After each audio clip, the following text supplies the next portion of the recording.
Am I alive? Am I alive?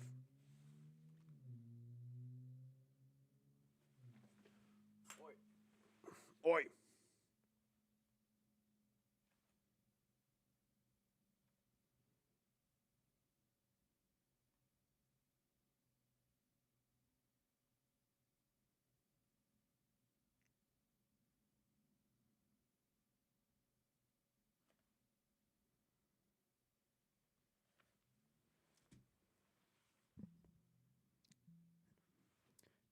And I think it's gonna be a fun, fun time.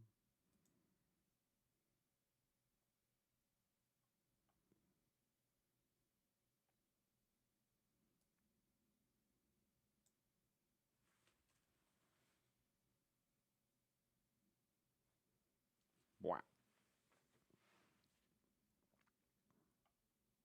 Talk about some cybernetic revolution.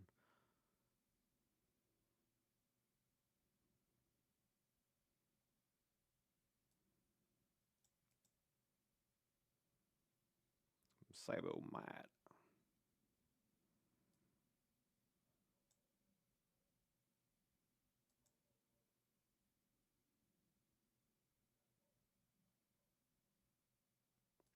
And of course, we'll get. Is my thing like not?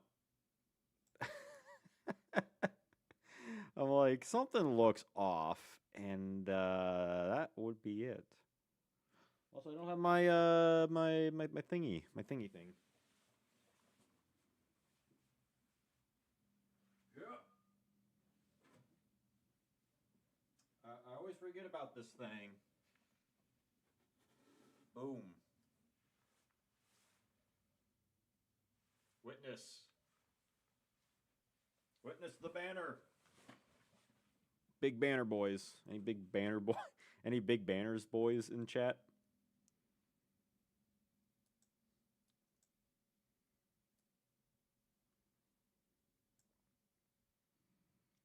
So who's favorite? So like, where would you all place Cybernetic Revolution out there as like favorite sets or like least favorite? I actually, when the set first came out, I grabbed a pack, and you wouldn't believe it. You wouldn't believe it, but I actually pulled a Cyber Dragon in that first pack. It was a good memory. One of the best cards, arguably the best card from the set. But we'll get to that. Also, remember, you gotta stay hydrated. Hey Lee, what's up? I uninstalled my Duel Links. It was all right. The Cybernetic Revolution set. I still haven't played Duel Links. Did Cyber Dragon like break the game? Because it didn't break speed duels. Like it was good in speed duels, but it wasn't like everyone ran it.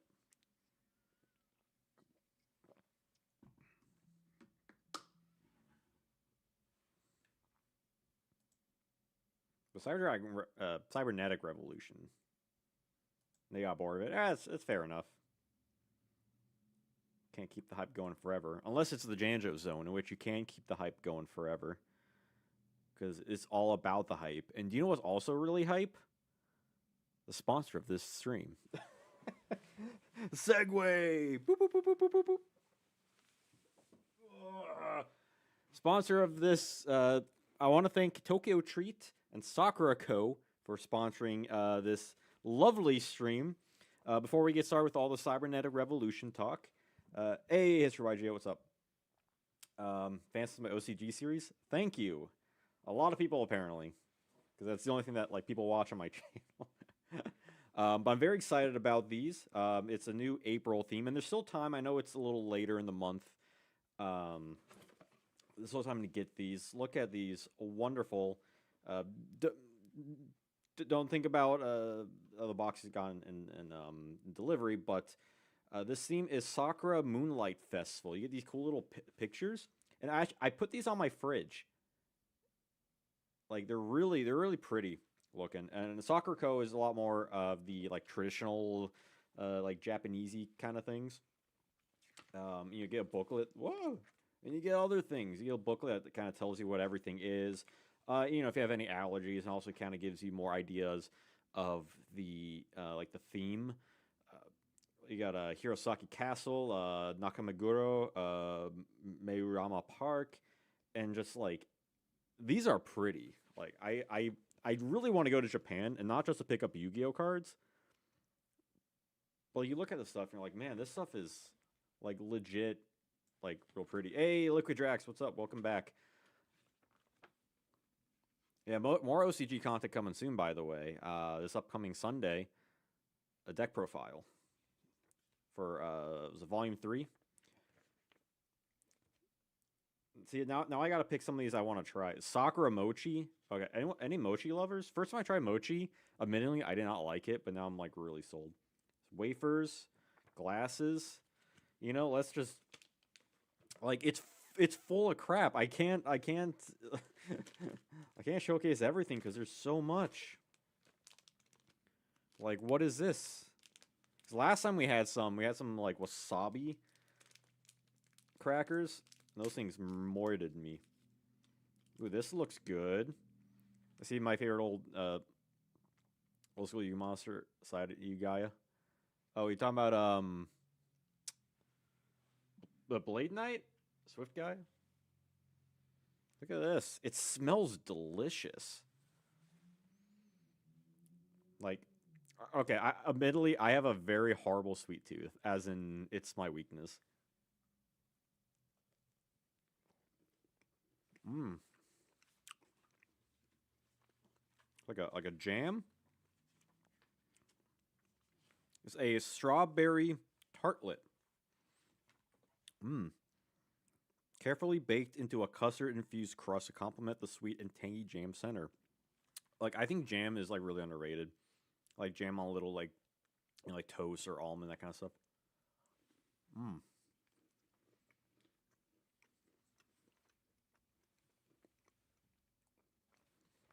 And by the way, I should mention as well, and I'll get a thing for this. Um, you can get your discount on your first box by using my code Janjo,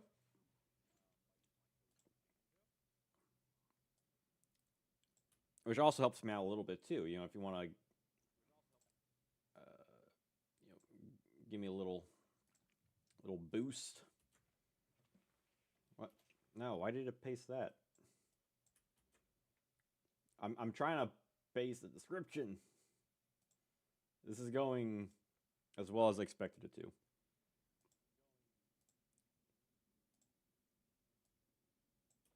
All right. Copy. Don't help this lazy bum. Ah, I'm not lazy bum. I'm good, Janjo. There we go. There we go. We got there. We got there. Anyway, Sakura Co. I think Sakura Co. compared to like Tokyo Treat and just Sakura Co. I think they really vie for some of my favorite stuff. And you even get you usually get like a little like dish or other in here. Yeah. Like something real cool you can actually you know, you can gift it to friends or family. You can keep it. What do we got here? Na na na na na na na na na na. Oh my god. This is real pretty. I might have to use this for like coffee or tea. You can see my face in it. It's beautiful. What can I say? Ooh. All right, let's try these little crunchy things. We try something a little sweet. Let's try something a little crunchy. So, Chad, I gotta ask, as we're prepping for Cybernetic Revolution, what are some of your favorite cards from that set? Not necessarily what you think are the best cards, but your personal favorite cards. Oh, this is like another like a shrimp cracker. Mmm. Not too strong, but great crunch to it. I'm a crunchy boy.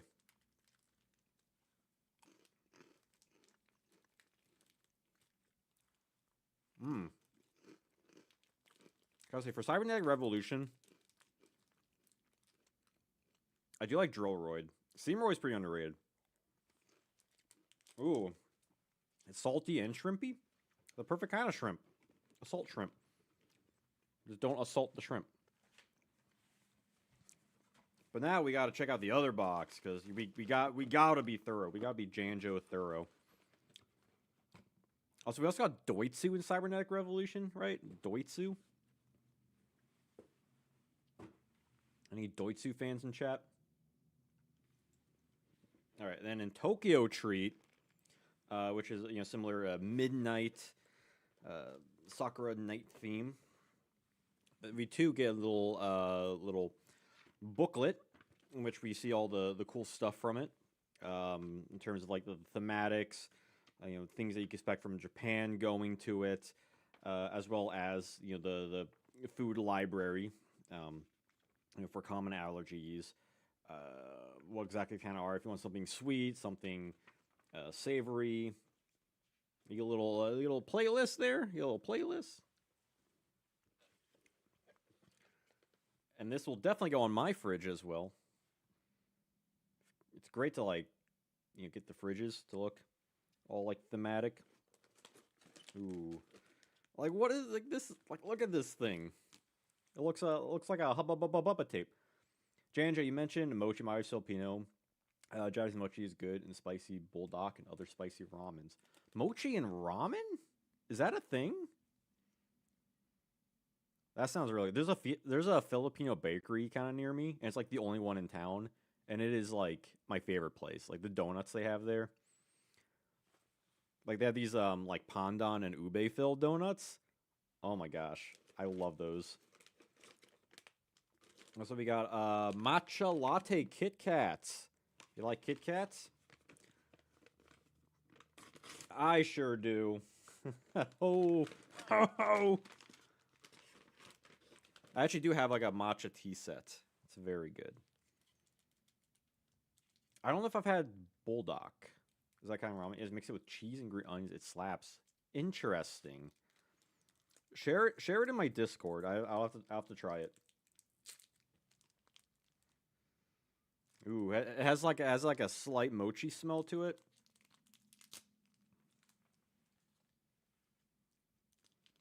And also, you may be wondering, is this the reason why I'm streaming slightly early today? And the answer is yes. Yes, it is. Look at these. It's like the Toxic Avenger. Snap into a Kit Kat. Ugh.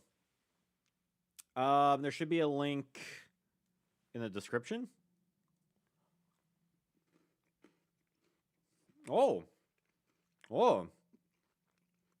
Oh. It doesn't smell that strong, but when you bite into it, it kicks like a donkey. Like a horse. Like a donkey horse. Okay, check this out.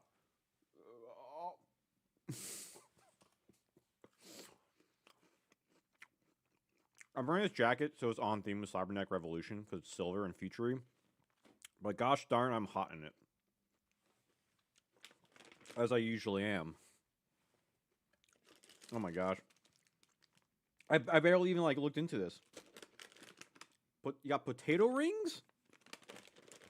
You have like these like crispy things. I don't know what this is, but it's probably good. Oi.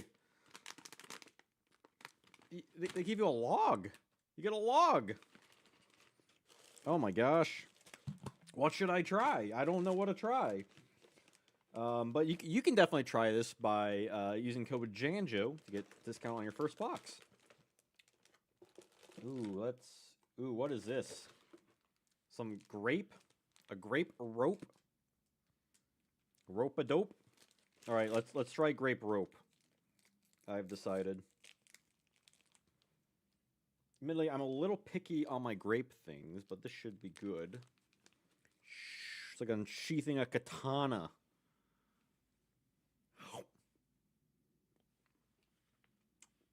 Ooh. It's like a...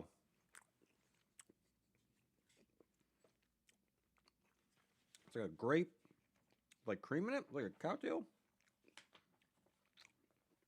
Grape and soda soft candy. Double the flavor, double the fun. This grape and soda soft candy mixes juicy grape with fizzy soda for a tasty surprise in every bite. It's a gelatin base. Yummy, yummy in my Janjo tummy. I will devour these. I promise. Yeah, once again, thank you, Tokyo Treat and Sakurako for sponsoring this video. Again, use the code Janjo for $5 off your first box through my link, which is pinned. And if you're watching this post, it is in the description as well. Should be the comment pinned to that as well. All right, let's move on to the main course. So we've had all these snacks. Bam. You can also use the QR code down there too. Whoop. Let me move that off screen.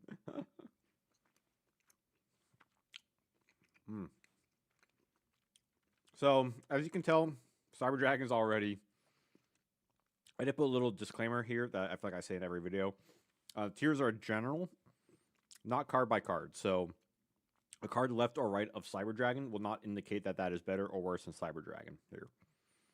It's based off card design and meta play in both short term and longevity. So, if the card's like designed well, even if it's not like a good card, that gives it points. You know, it sort of has its own, inherent points. If it's like maybe it's all play at one point, or maybe it's all play through a long period of time, it gets more points. Now we're not like giving points per se, but just the general like vibe of points, right?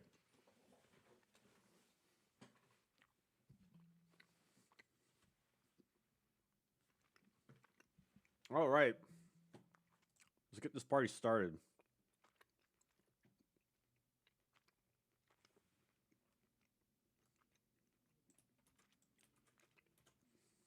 I'm just gonna go spicy bullet. Oh yeah, I think I've seen this in stores before. Interesting.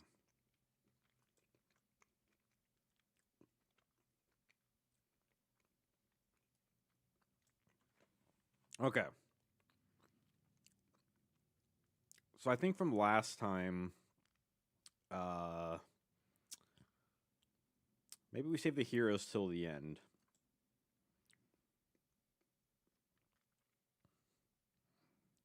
We could start with the Cyber Dragons. Y'all want to start with the Cyber Dragons?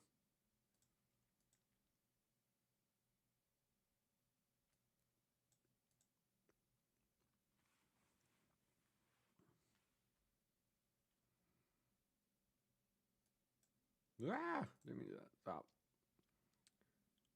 Let me make sure this is all. Boom. Okay, I think now it looks smooth to me.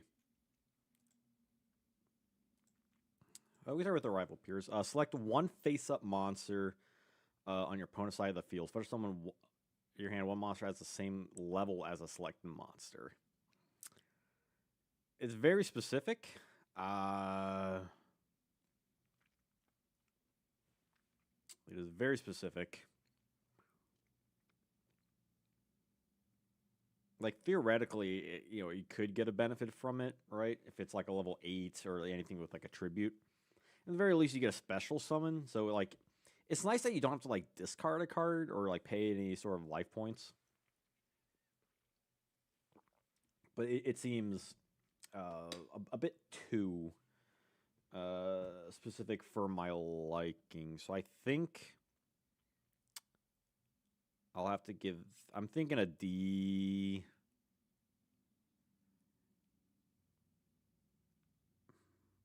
A C or D. My gut says D, because it feels a bit too situational, right? Like maybe on the playground's like probably good when you cards you kind of expecting. Like I could see someone having fun with this card, but it's also just like really slow, right? It's a trap. Like I guess it's supposed to like counter to your opponent. Uh, hey Yugioh Nokeda, what's up? For me, CRV is a nice booster. I love it.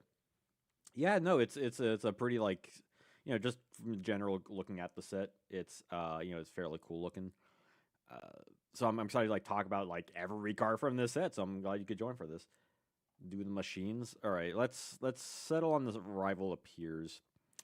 I feel like I'm gaslighting myself to be a C because it it doesn't like the only downside is that it is specific.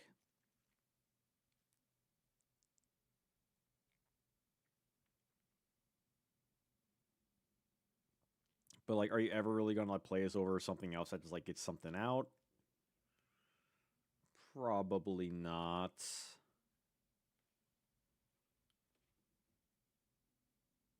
All right, Chad. Final answer: C or D for rival appears. I don't know if I'm gaslighting myself for this or not.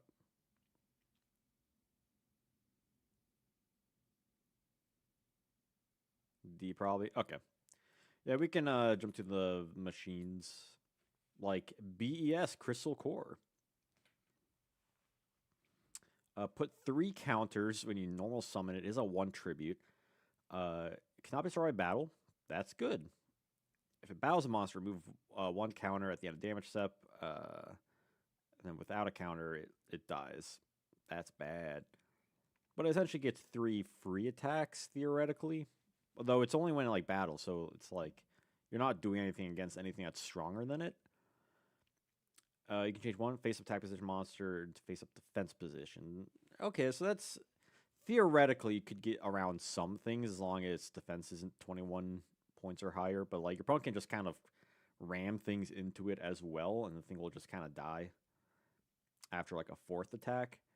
But by 4 attacks, that's a long time for this thing to be on the field. And to give you protection for that long is not terrible. But it is a 1 tribute monster.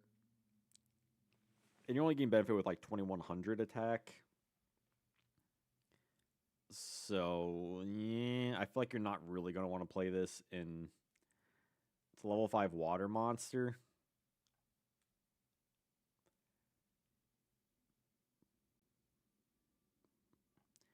But are people really running like a Legendary Ocean, like Gradius decks? Or spaceship decks, whatever. I actually do want to build a Edison format spaceship deck. I do like the spaceship archetype, but like the Gradius, the kind of line of those things, like the more like BS, like the counter based stuff. I don't know, because the whole strategy isn't revolved around like water stuff. Like I'm feeling D for it.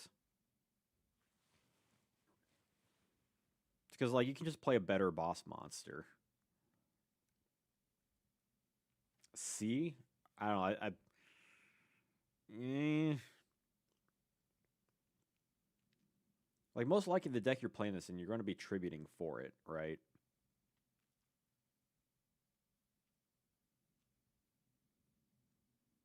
Not be running like a Legendary Ocean.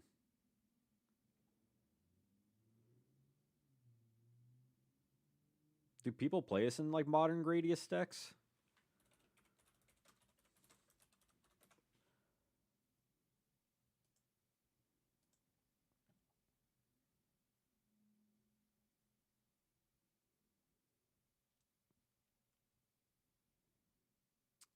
Well, first one that showed up at it's clearly this is not like a meta deck.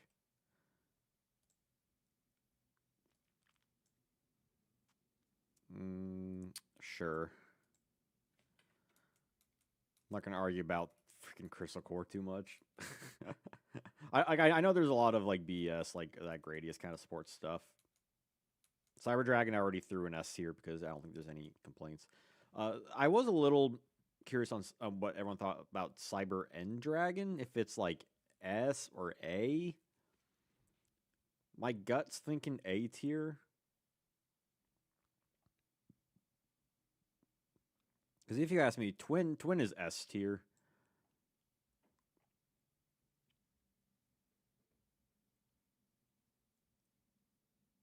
A certain commenter says A. Did someone say A before? Because it's like it's good. Because it does deal like piercing damage.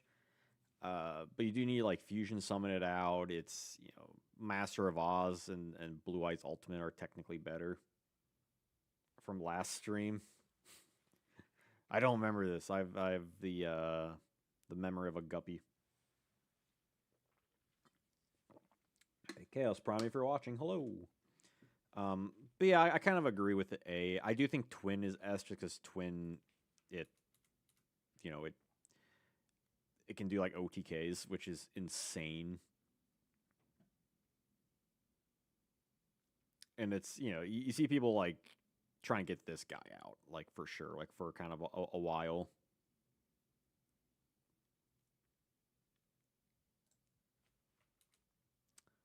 Psychroid. Sorry, buddy. Vanilla's BF.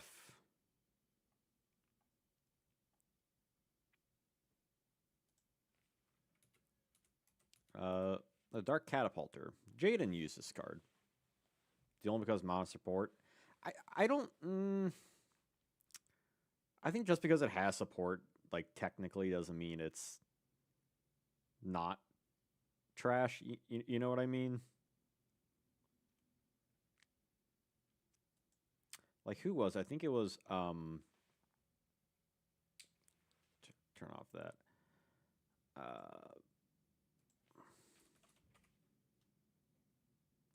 Kira Twig. He does like deck profiles. I think he posted like a Viacroid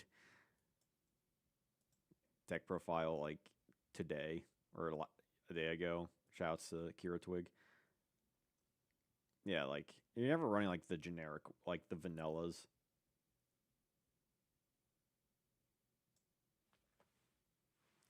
Because like, even in like Roy decks, there's just better cards. Like you're never going to want to run Psychroid. Like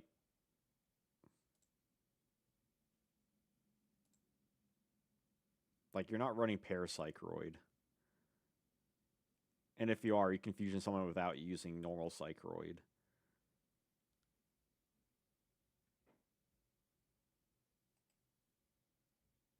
Like, yeah, it's essentially just a total useless Roid. Yeah, there's a lot of like weird Roids you haven't got. Yeah, like get training wheels. Kite Roid is like stuck in the video games. Shuttle Roid is stuck in the OCG for some reason. It's really bizarre.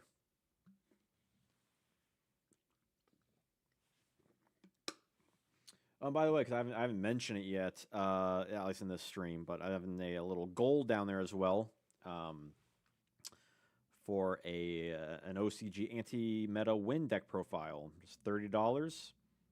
We'll reach that goal, and we're already $5 in. So that's 16.67% done. We're almost there, kinda, if you squint.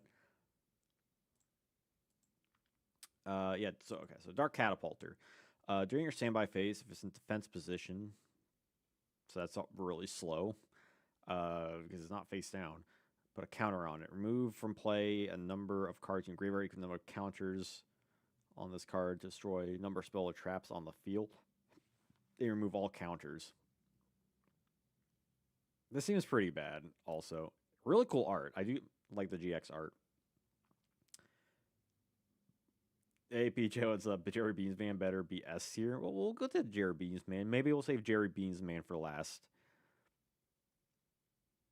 Like, it's slow. It has to be... You essentially have to, like, set it and have your opponent attack into it and not destroy it, which is not that hard to do because it has very low defense. Like, 1,500 is... Like, it could be worse, but could be better. The banishing thing is kind of interesting, but it's so slow to even get like a 2. Get 2 banishments to possibly get pop 2 cards, and then you can't even use it like the following turn. You have to remove all of them.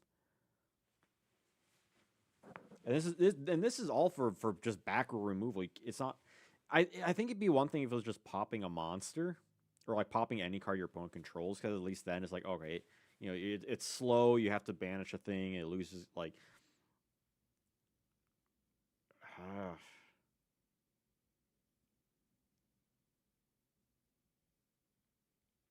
Like even like with stall, like you're essentially like you're stalling stuff to do some back row destruction. Like why not just play like Kyron the Mage or something?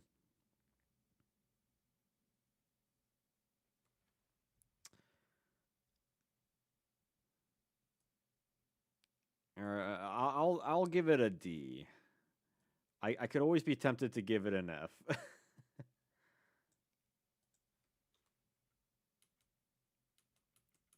uh, Drillroid, I think is really good. He does piercing, but like when he came out, like really good stats, 16-16, and he's a machine.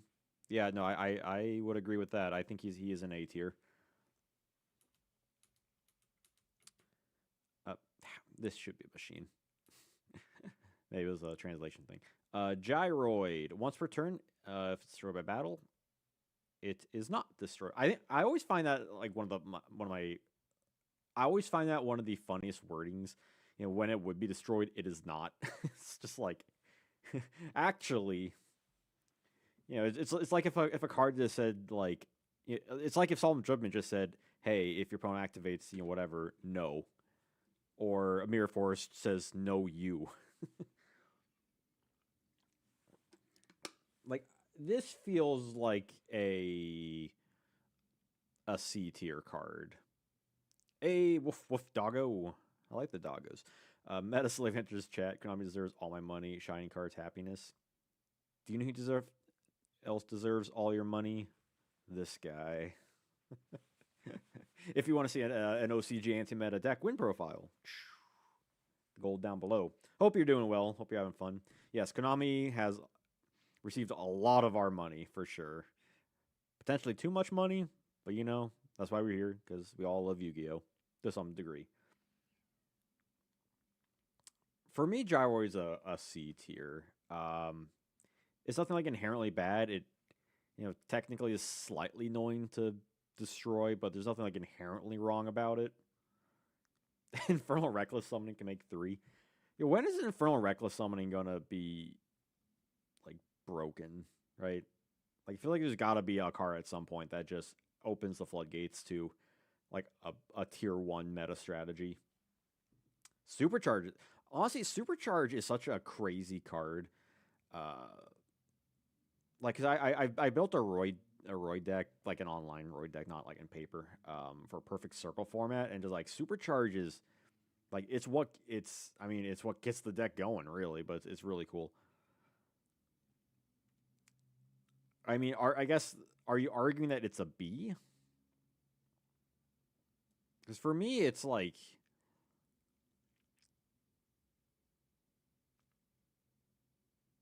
it's not like great on its own or anything like that. Like as it is, it's fine. A C.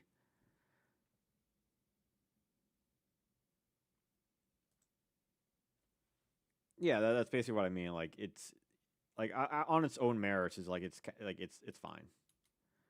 Jetroid. The Roids are really cool art. Do you watch Roid I really like? It's kind of one of the newer ones that came out. Dragon Roid, really cool art. I actually picked up a copy just put in my like collection book. Good defense on this guy. At the time this card is selected an attack target by your opponent's monster, the controller of this card can activate trap cards from your hand. Oh, it's like a Makiora kinda. Although the annoying thing is though is that uh, to get like full use of it, you essentially have to like set it and then have it be attacked and then wait the following turn for it to be attacked to like keep it like in defense mode. And then you could use something like Gravity Bind, or like Level Limit. Or not Gravity Limit. Yeah, but just like level limit to like keep it in defense mode. or like some sort of stall card, but it is kind of slow. But I guess for like roid strategies, let me get a refresher on supercharge.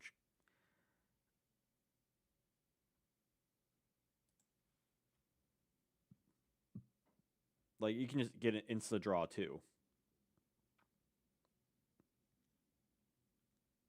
without even like setting supercharge.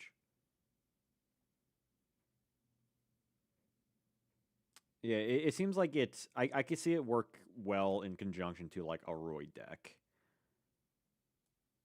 but yeah, give it a C. Like I think you could potentially argue a D, but me.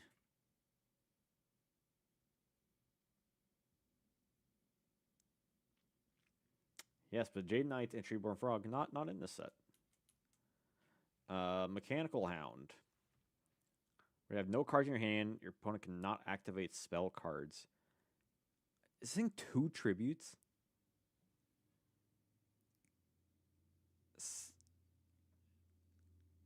Like it's not even like an infernity thing. It's just like you have no cards in your hand and it's 2 tributes. Like it does have good attack, but it is a bit specific. It is nice that it does prevent your opponent from using spell cards.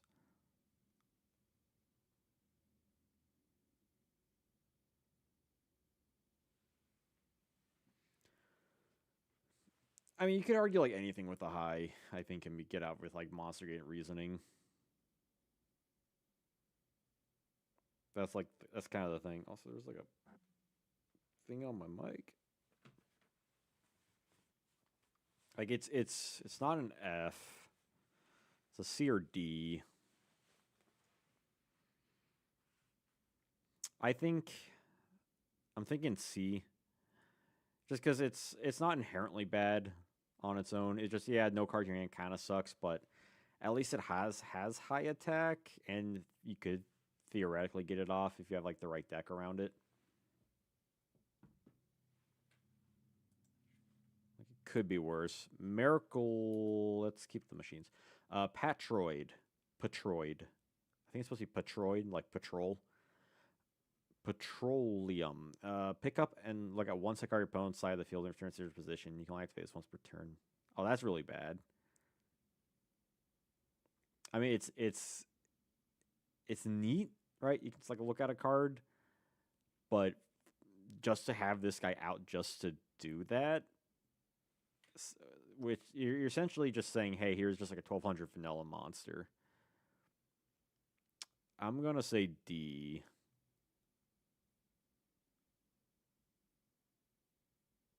Where is this guy? There he is. Hey, Sun Michi, some Mitchell. It's like it's a little far away. What's up? It is for all Yu-Gi-Oh sets. Uh, at the current plan, we're gonna go through series. Was it is it series 4 or 5? Series 4, and then we'll see from there. Basically, what I would like to do is get through a series and then do like a full series ranking, like what we did with the international sets a couple weeks ago. But I am planning to do like Cybernetic Revolution, today, and then Elemental Energy, and then Shadow of Infinity, and then Enemy of Justice. That is the plan. Yeah, like I don't think it Patroid is an F, but it's yeah, because it's not like anti play. Like I could see you in like on the playground, making use out of it.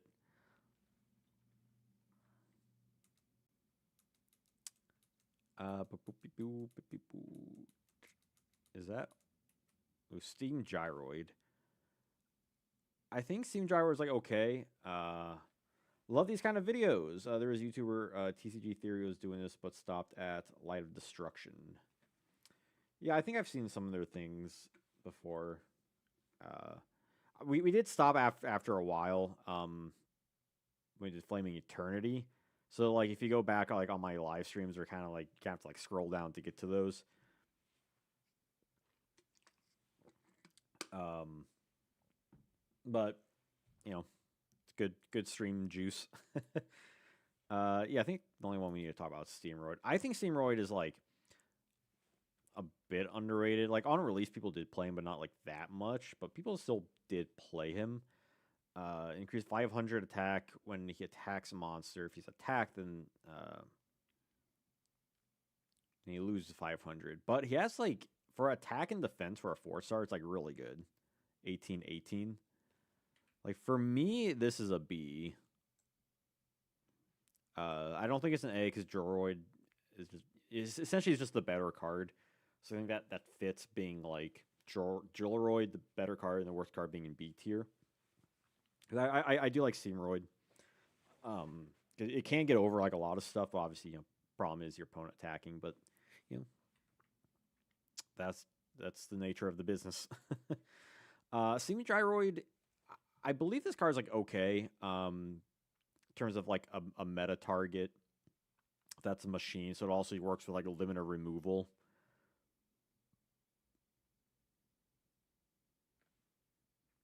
It's like it's nothing fancy like as is. Like it's literally just plain fusion.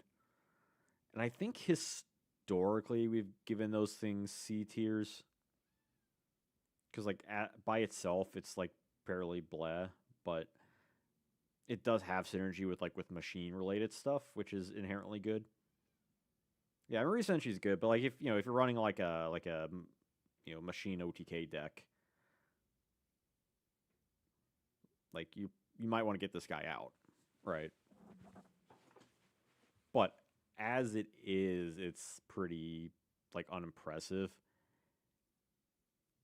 and that feels like a C tier kind of thing.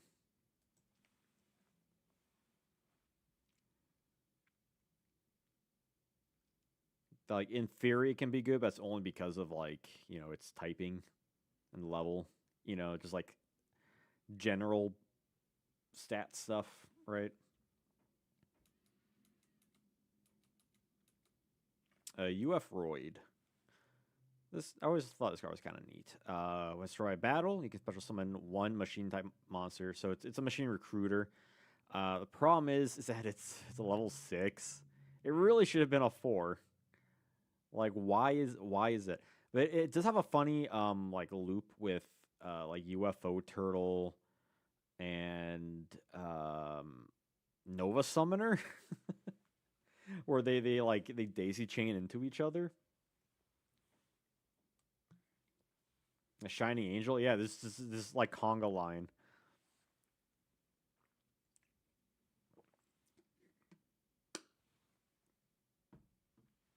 Because like otherwise, it is bizarre. You can get Exodia off it. Yeah, I feel like I've played this deck before. It's just probably why I know about it.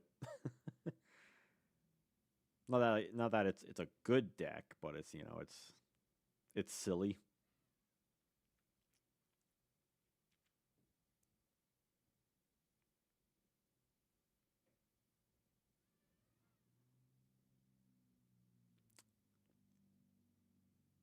Yeah, I don't think it's going to be like very high. Like it's nice that it's easy to get into theoretically, right? With Shining Angel or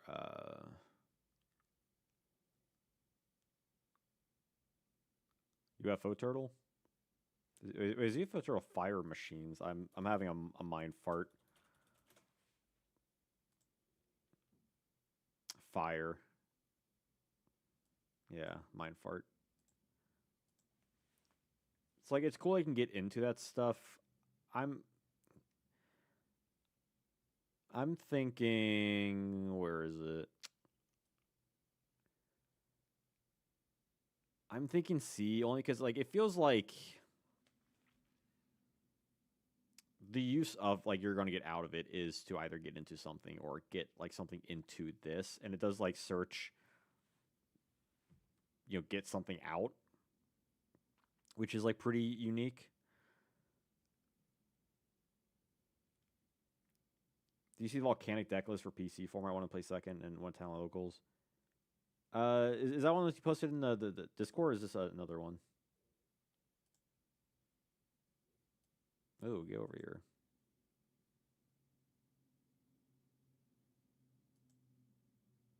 Meteor Rush Monocroid. It's playing Go.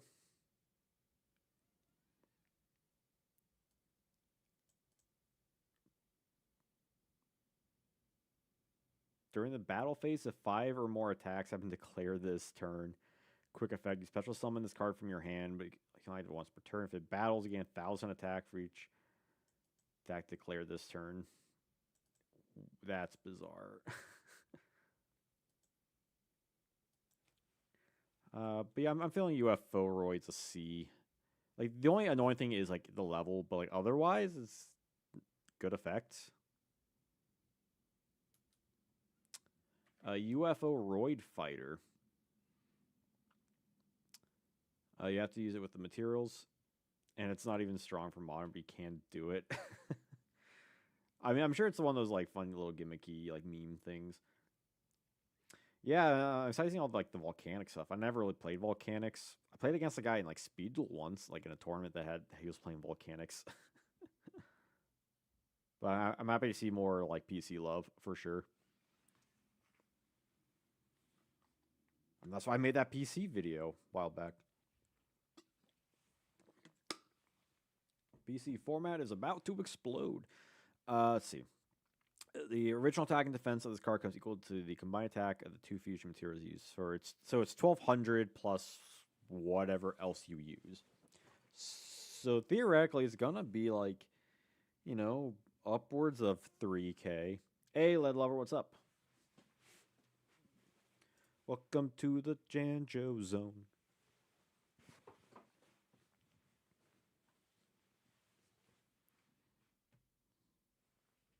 Hope everyone's having a good night. UFO Roid, was this? No, wait, was this using like an OTK or something? Or am I thinking? I'm thinking of like Electromite, or not Electromite, Electrum. Well, was this using something? I mean, it's nice that you can use any warrior type monster, right? Like obviously one's like UFO Roid, but that just means that you can just summon it, use it from like the hand. And it's the only thing that it can get kind of high attack, which could be fine as far as like as far as like fusion monsters go. They don't tend to have like super high attack, so yeah, power bomb remover with 2,800 plus. It could be potentially high. I'm kind of feeling this also belongs in C tier, as like it has potential to do a lot, but it doesn't necessarily like help that much. Like if it was just a Roid, or like a Roid plus Warrior, or Machine plus Warrior, different story.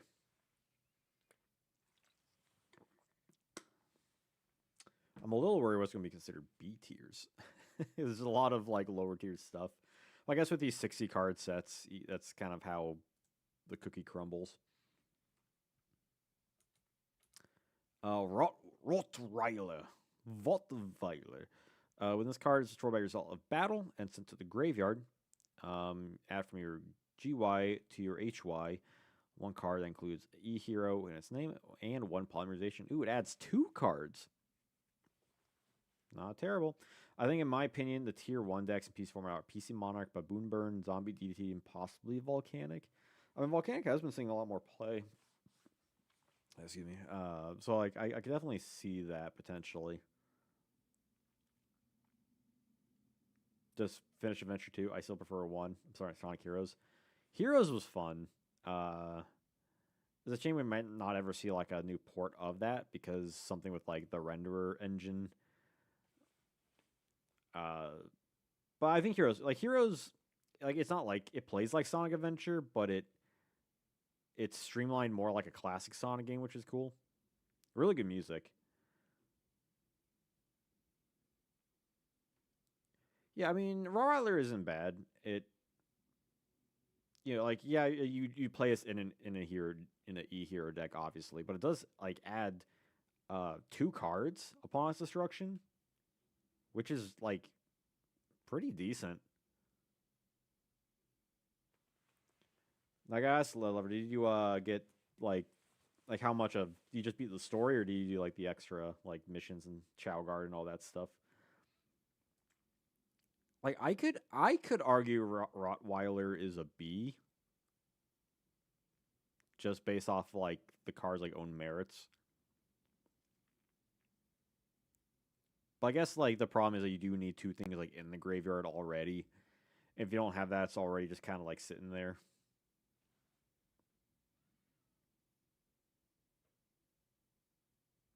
Yeah, I mean we get fusion recovery in this set. I guess I'll put it in C just because it yeah you do technically need setup for it and your opponent to do action first.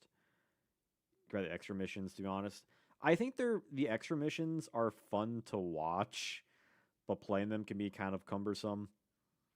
But if you get a certain amount of emblems, you do get the Green Hill Zone stage, which is really cool. I wish you got more for doing like all the missions and stuff, but yeah. And some of the missions are kind of like repeated stuff. It's a little bizarre, but like they get hard though. It really makes you like replay the game, which I think is like is decent design. Can I? Oh, I guess that was the last card. Shows there were two though, only four levels. Yeah, that's what I was saying last week. Like you really needed more levels.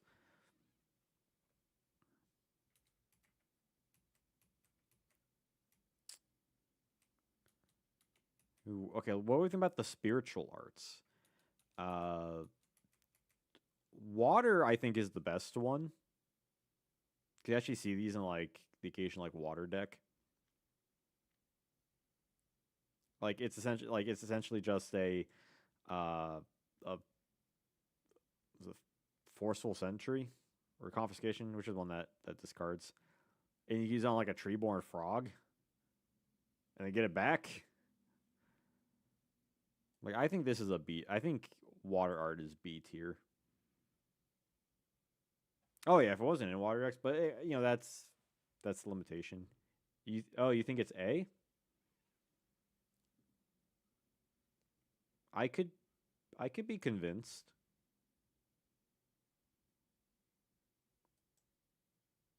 Or B. I'm thinking B only because it is attribute specific, and you are essentially only like neg one, but you do get like information and to rip a card. And with water, a lot of times like the card you tribute theoretically like will benefit your game plan. But it's not a card you're going to see like all the time. It's kind of like my thing.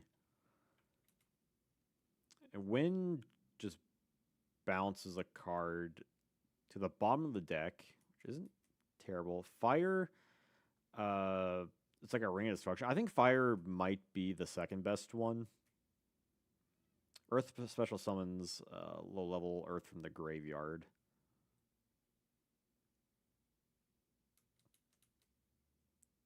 I think wind could be good if just wind cards were better.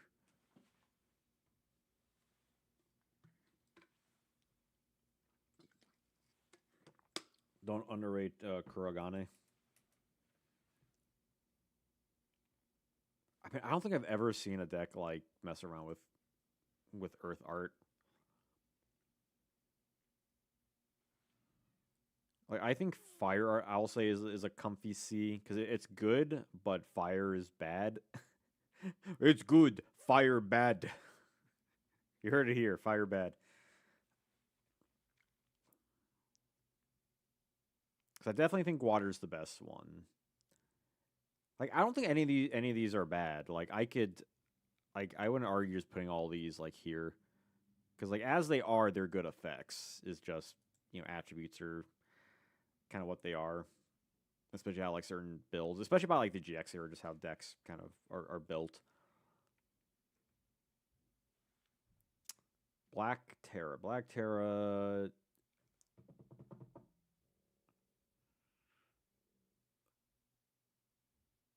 Oh god, I know this. I can't think of its effect in my head. It's not Oxygenon. It's not Destroyer Source. Sent from field to graveyard. Set destroy dry battle. Return to the hand. I mean, yeah, you could bounce it back, but it's also just.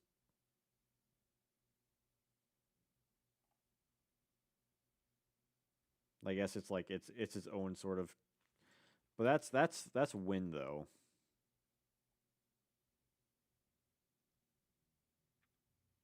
I guess it's good for that, but are you playing Black Terra? And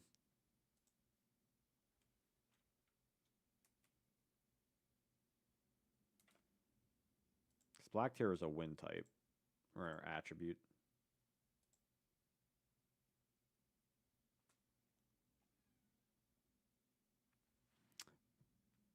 Like they're good as far as like casual stuff are.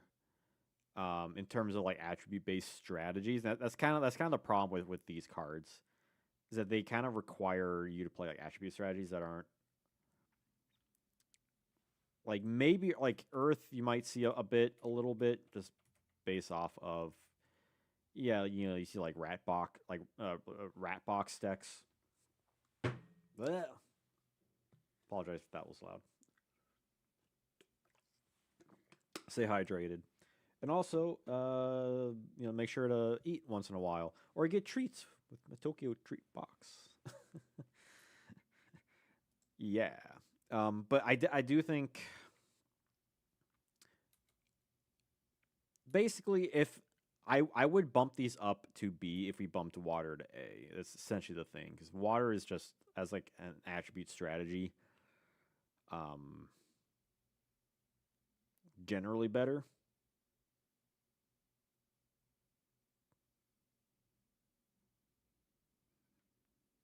Also, this is the only one, by the way, that has a foil print. It has like a super rare, and like a champion pack or tournament pack or something. Kurenai is just like a rain destruction. Like again, all these effects are good. Is just the problem is like pure archetypal strategies is kind of the only thing that holds them back, which I think is a fair drawback, even if it's not necessarily something that's like intended per se.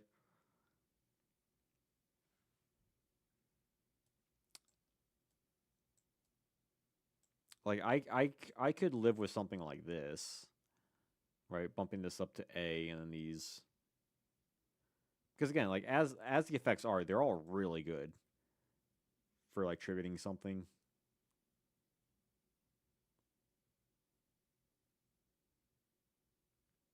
So you get like a beefy boy with Corona.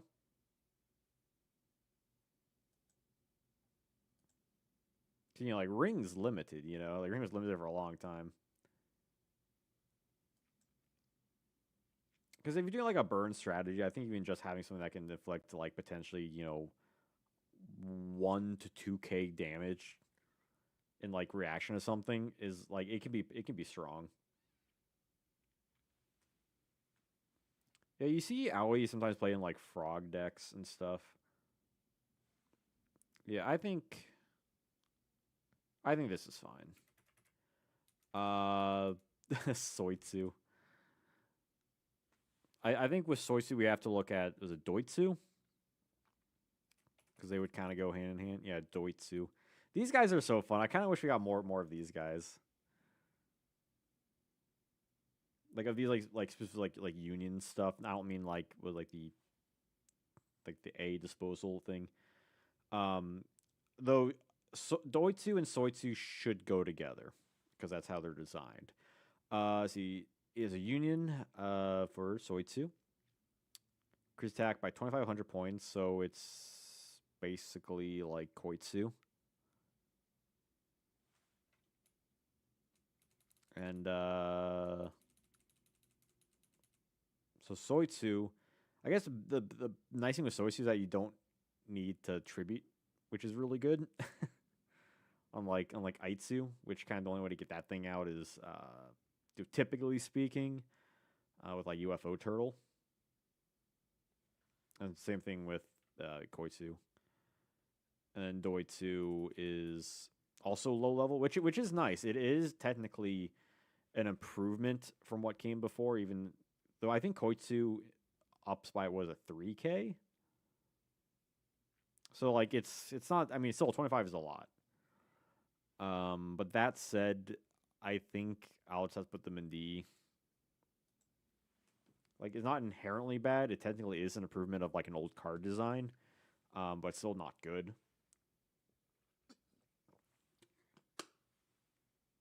But I like him eating his little bento box. It's adorable.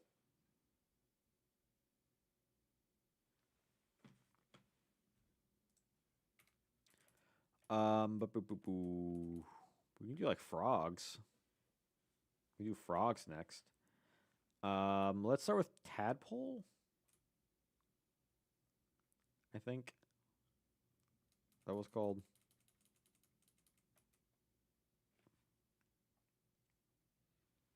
When it's destroyed, the battle. So it's destroyed as a result of balance into your graveyard.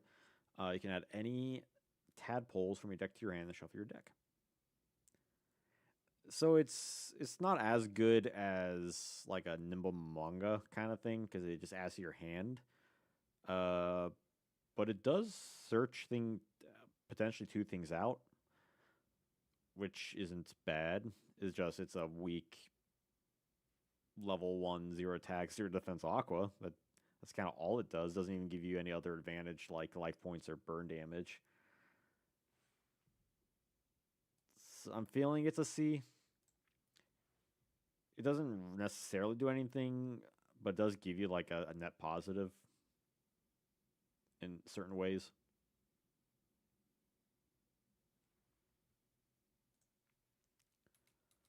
Let's see, and there's also poison draw frog, which is one of the better ones for those who are aware of like the frog decks. I don't think tadpole is played in like summer 2010 frogs. I don't think like their peak. I would argue. When like Ronin Toad, like Subsitoad, that kind of stuff. When this face-up card is sent to the graveyard, unless it was attack, face down, destroys, roll the battle, you can draw one card from your deck. The poison, I think, is definitely one of the better ones. It gets played in the earliest builds. Yeah, but like GX frogs are pretty bad.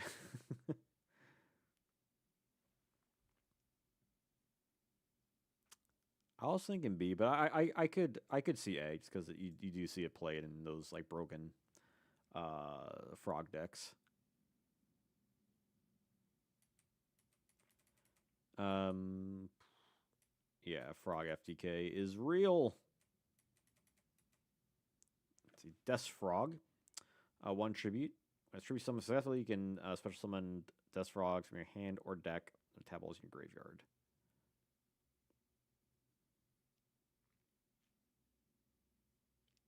I know this is meant for like Death Croaking, but as it is, I mean, it gets stuff out.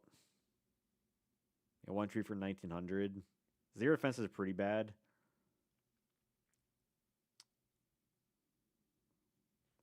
Yeah, people do play this, right?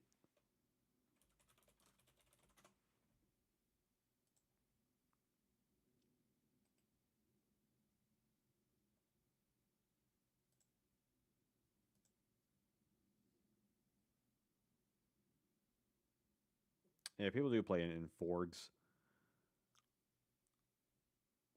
But they don't play, Fishborg. Or not Fishborg. I was looking at the thing. B? Because people do make use of it. Forgs is like a decent deck. from what I'm like aware of. And Death Croaking, when you have 3 Death Frogs, it just blows up your opponent's field. I'm surprised there isn't just like a Yu-Gi-Oh card that is literally just this: destroy all the cards on your opponent's side of the field. You know, like a very simple Raigeki, Harpies, Feather, Duster kind of thing.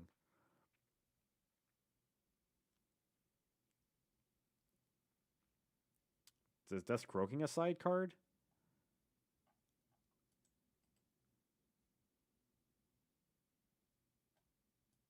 Do people play Death Croaking in like frog stuff?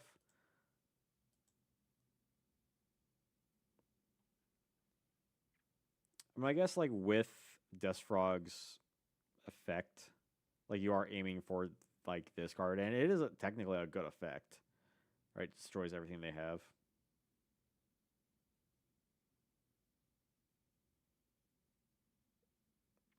Ooh, Diamond Dude, DDT.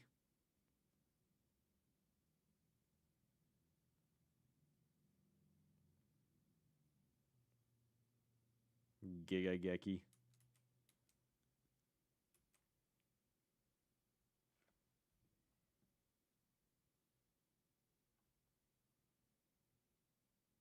Yeah, because it's not activating. Because it kind of like ignores that like the activation requirements for Diamond Dude. Do people even play this in?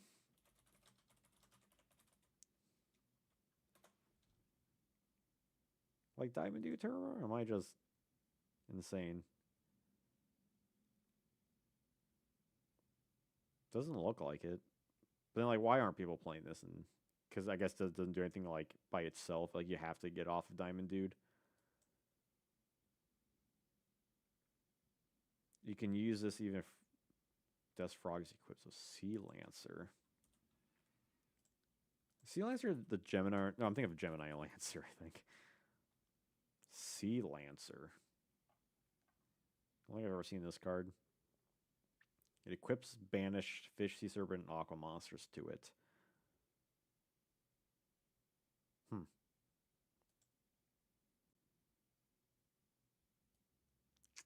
All right, I'll put it in B.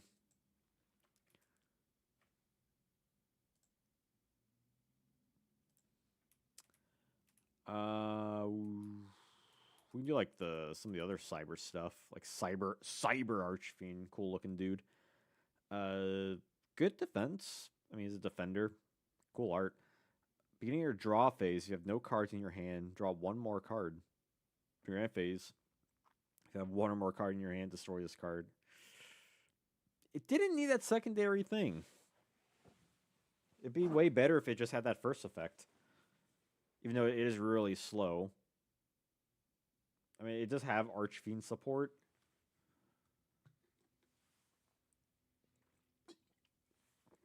But it's one of those like non-infernity things.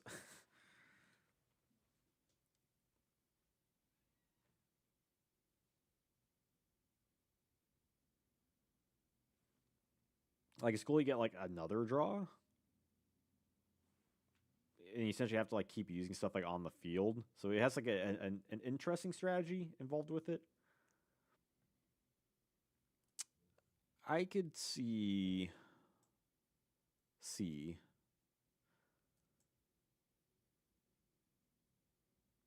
Like at least at worst you can just set it. You know, 2K defense.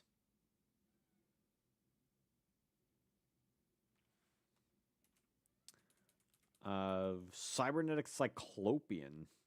Hitatsumi Giant retrain. Also, no cards in your hand. Increase attack by 1,000 points. So 2,400. You know, that feels very C tier. It's very much like, you know, basic card with basic effect kind of thing. And honestly, like to give it props or props are due. 1,400 attack for a thing that gets 1,000 attack buff. Like it's decent. I'm a little surprised they didn't give it like 1,200 to meet Hitatsumi Giant, and then or even like 1,000 attack or something like that. Rope of Life. Rope of Life is an interesting card. I kind of want to see more people try it out, but it would make for a fun deck. Cybernetic Magician. Hitatsu Giant. No, Hitatsu you Giant. Hey, Skinny Raptor, what's up? Yeah, the one-eyed giant. Cybernetic Magician. Shout out to, I apologize, I don't remember her name, but guy in my Discord, and this big Cybernetic Magician fan. Discard one card from your hand, which I guess kind of helps out with the whole cybernetic no hand thing. The attack of one face-up monster on the field becomes 2,000 to end of turn. So it's kind of neat, right? It can like buff things up to a good chunk. And it's not once per turn. So you could theoretically get like scapegoats out. Discard 4 cards.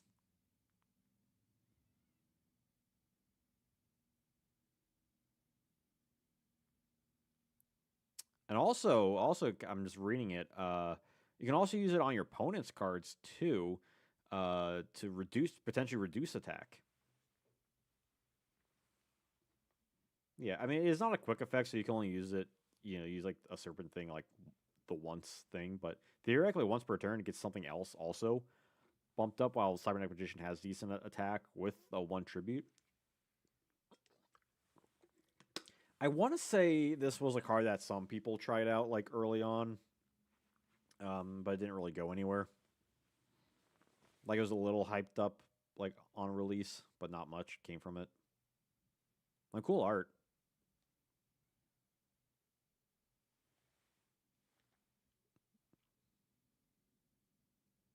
Yeah, synergy with Deck Devi.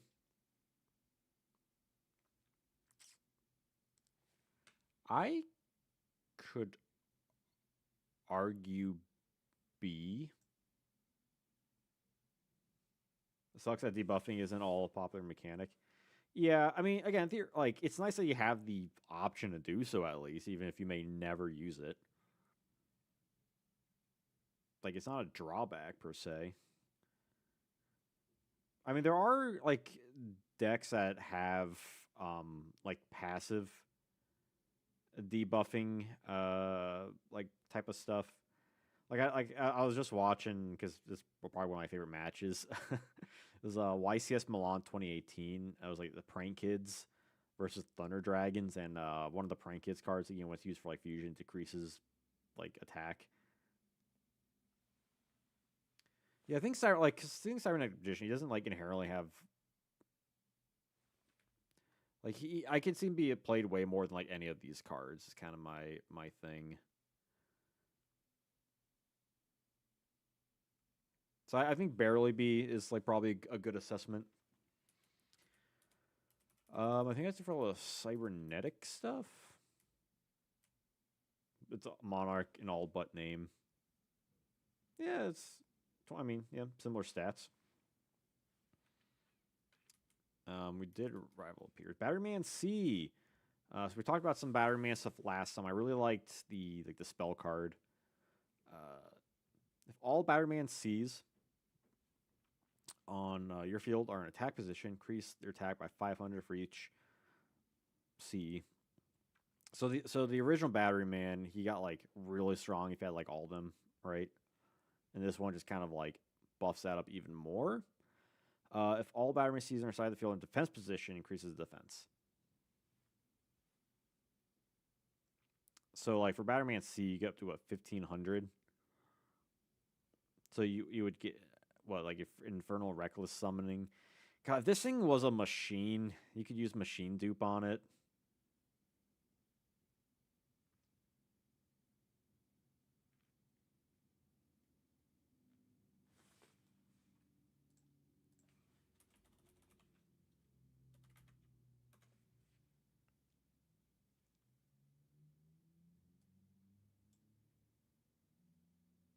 Because what was one from the last set?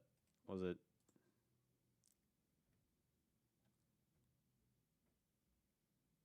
Double A. I mean, Double A only works. Which one's the Batteryman boss? When does that come out? Yeah, because Batterman C only works for C and not for double A. Right, no, it does, because of all machine type monsters. Blind as a bat. So you could use it for like different machine monsters theoretically. Um, it just feels kind of unnecessary for like double A when double A gets like real strong, right? 3,000 attack potentially with like limiter removal or not limiter removal, but 3,000 attack for like three of them. And then you can only get two other ones, so that's another 1,000 attack, which like theoretically can be good, but it's kind of like a hat on a hat.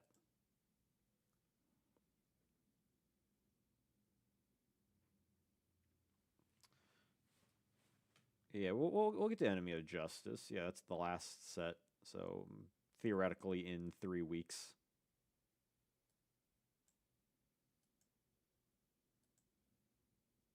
I'm a big fan. Hey, Kari, what's up? Big fan of Double A. I don't know how I feel about C. Batterman feels so pushed from over the years. Yeah, there's definitely like a Batterman agenda. Uh, yeah, C just feels like it just doesn't feel needed.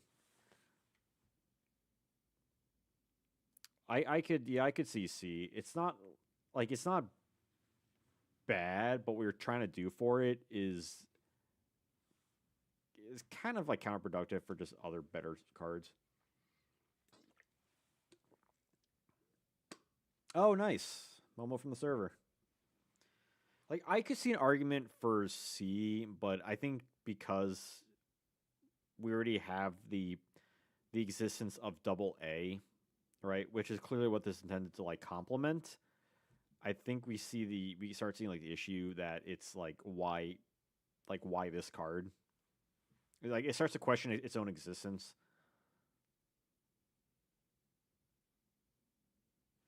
Like you could do DNA surgery, but again, it's like you already have double A, and double A gets you usually where you want to go.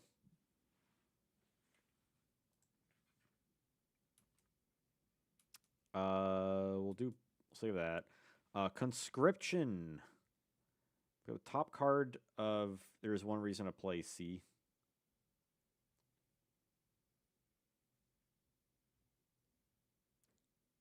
Yeah, I don't know. Battermans or Batterman. Pick up the top card opponent's deck if it can be normal, a special limit to your field. If not, adds to your hand. Oh, do I hear convulsion of nature support? People, was this using like Speed Duel or something or?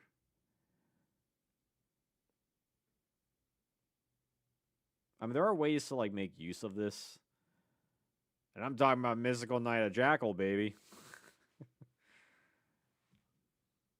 B though, I don't know.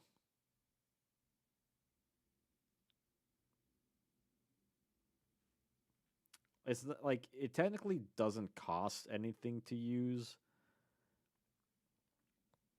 Like it does have a drawback of not being the right card, but again, there are enough cards in the game that can make use of that. Like Wind Blast, uh, Convulsion Nature, my boss monster, Mystical Knight of Jackal, Wing Sage, Falcos. Eventually, when like Ryza comes out.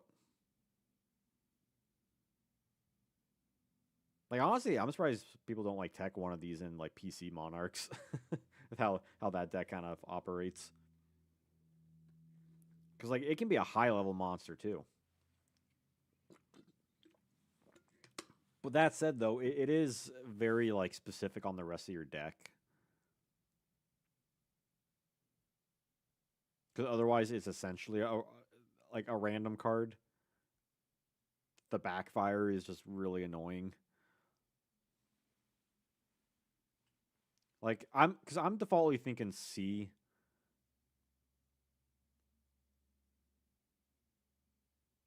It definitely seems like a sleeper hit kind of card, but I think the problem is just like better cards. Like I think it has a cheeky effect.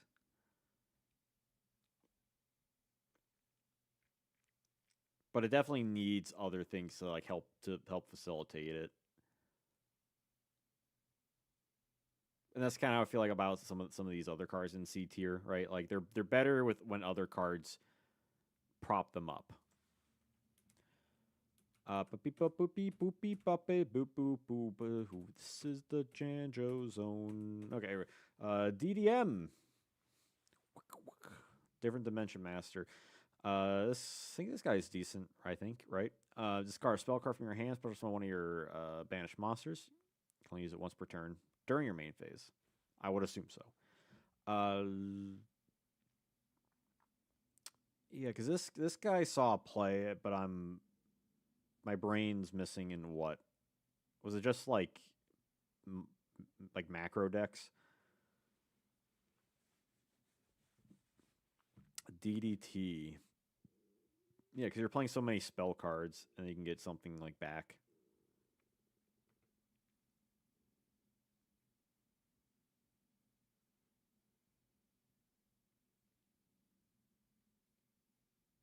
Demock. Yeah, and special summons doesn't even like add it back to your hand, which is really cool. The only annoying thing is that its stats are pretty like it's a one tribute with kind of bad stats for a one tribute monster. Um, and it did see play, but it didn't see play for like a long time, but it saw play for a good time. And I think for that, I'm thinking B. Yeah, just because you do need to like set it up,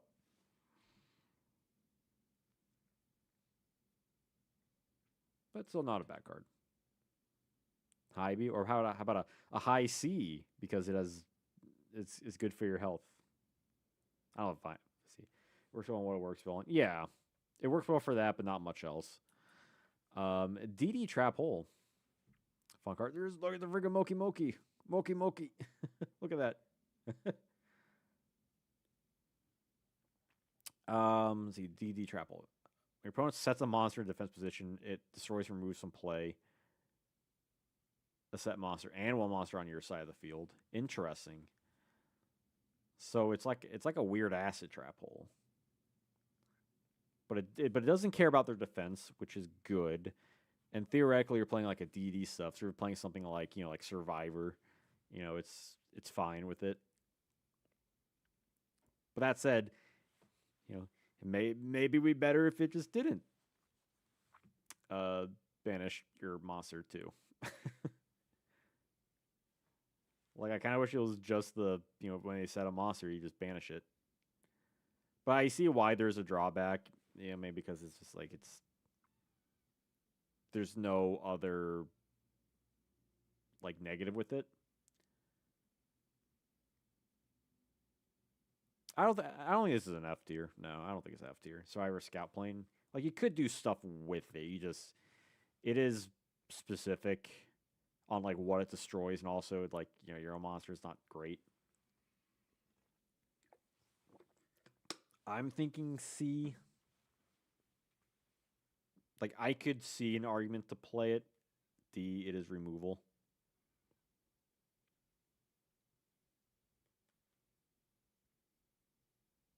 It's just like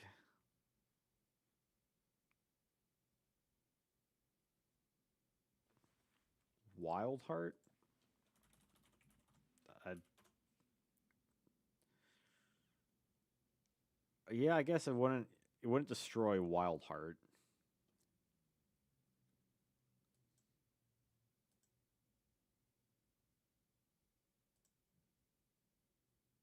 So I didn't realize there was a freaking quarter century rare of Wild Heart.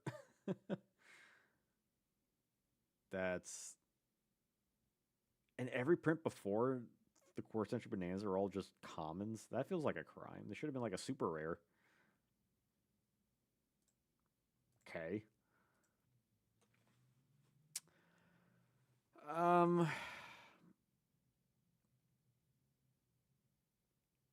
yeah, there's just like better like just play knock. Or like ceasefire, you know?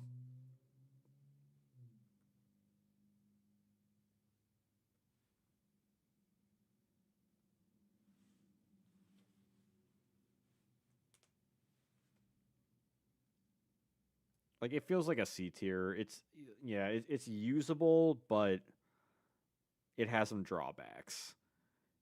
And I think its use helps it enough to not be a D tier because it does just destroy a set monster when they set a card, and it banishes it. It's essentially like it's a weird trap knock in its own bizarre way. Dimension Wall. This card's good. I think I would say A tier. Opponent declares an attack. They take damage instead.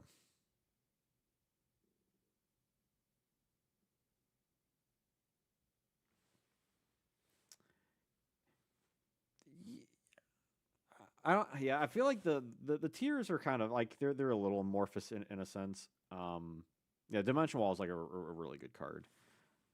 I won't.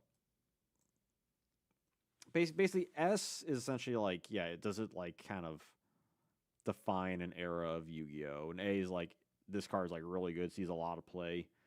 B is like yeah, sometimes it can like it's like good design. You could occasionally like see play, or like the card design is just good, like generally good. C is like all right, it's just very like basic Yu-Gi-Oh. D is like it's pretty bad, but there's maybe something to it. F is like yeah, it's just like it's basically unplayable, or it's you know it's like it's anti design.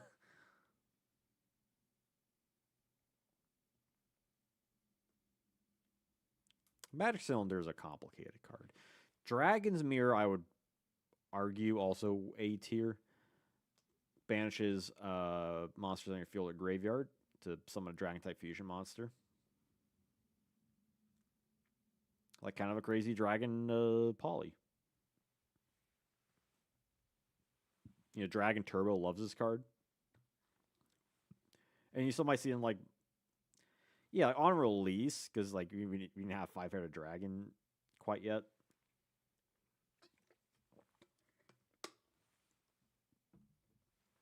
But like you know nowadays, like we got so many dragon fusion monsters, and also banishes have like banish plays and stuff. You feel like high B. I'm thinking A. I could see an argument for B because it is just like it's a very generic like dragon poly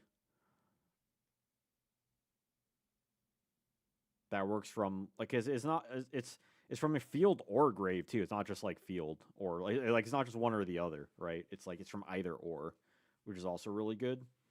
And the special summon tree has a fusion summon, so you don't have to worry. So, you know, you don't have to worry about it getting destroyed and it being stuck somewhere. Because I think for like casual decks, like it's the kind of card that like could also like be busted if just like the right thing came out.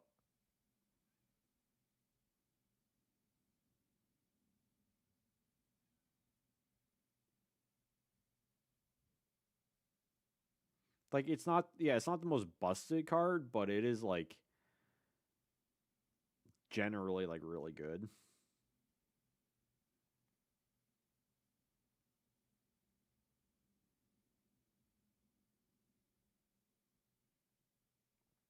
You know, and I look at Dragon Turbo from you know Edison format as like an example. That's you know not tier one, but it's you know it's like tier. I don't know what the tier list in Edison like two or three. Yeah, like feature fusion like helps set stuff up. Um, but I think just like as like a general card, it's just like a generally good card. You could use this like even just for like casual stuff. It's like it can be like solid.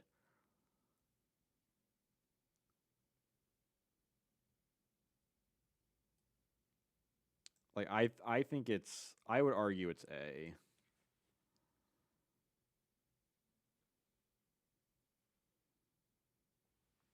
Again, I could see an argument for B. It just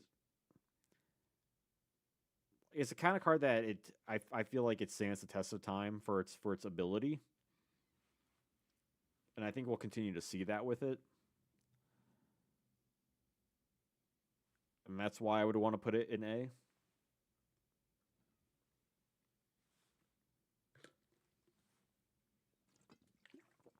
Yeah, exactly. Yeah, like one day it could be super broken, and I would not be surprised. Eben Magician Curran during standby phase. Well, hate those. It's like 300 for each monster on your opponent's side. Oh, oof. What tier was Super Rejuve? I think that was an S tier. We need 10-headed dragon fusion, 2 5-headed dragons, 5-headed Hydra. I think it was an S tier. Yeah, any card that essentially like gets if there's any card that gets hit on the list, that essentially gives it a free S tier, basically. At least for like the TCG, like within reason, right? Like we're not gonna put Gravekeeper's Servant because it got weirdly limited in the OCG. Bans definitely.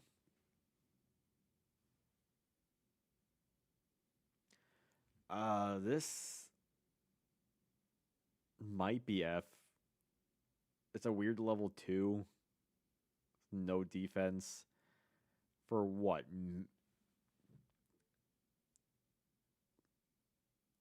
600, like maybe 900. Like I like the art.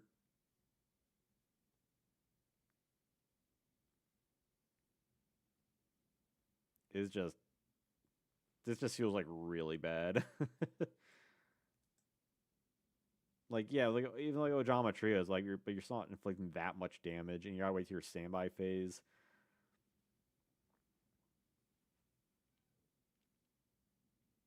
It's like the worst kind of burn. Like at least like Ojama Trio, like it blocks up their field, and it helps like the stall strategy.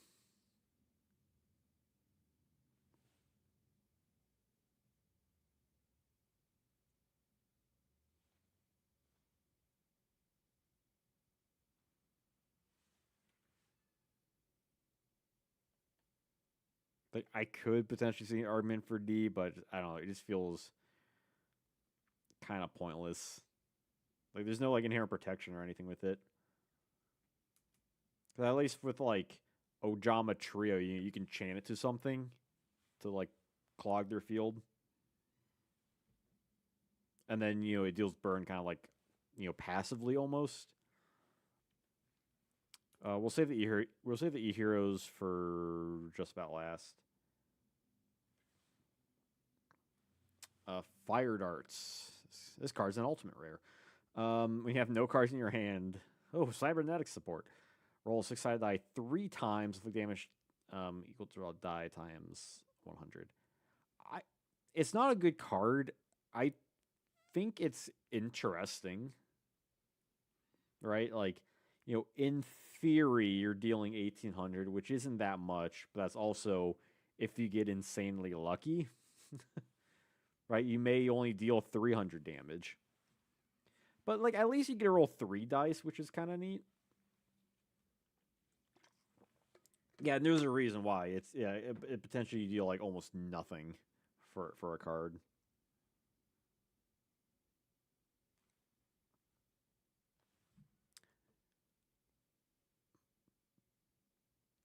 But that said, it does just do burn damage, and it could potentially do an okay chunk. Like I feel like D is right. I don't think it's F tier. I think on just the merit alone that it can deal, and like yeah, you could have the same argument for the Eben Magician. But at least with like a die roll, you're just like, all right, I'm just like that's it. Like here goes nothing. Like that's kind of just the nature of like the die roll mechanic.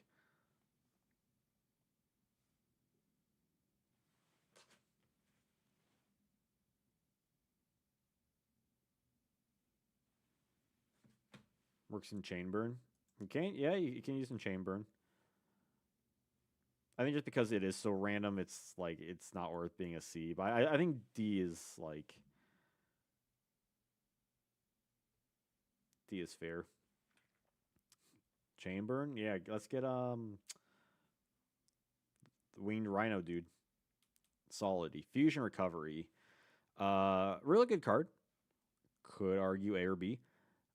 Adds essentially what Rottweiler does. Poly and a fusion material. That's generic.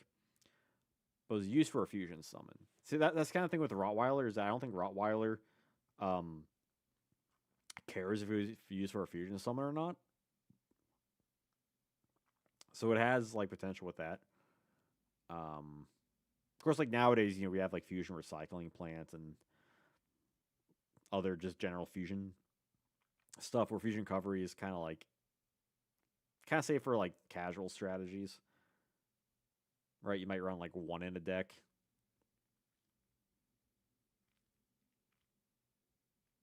But it does give you like essentially a free +1, which is nice.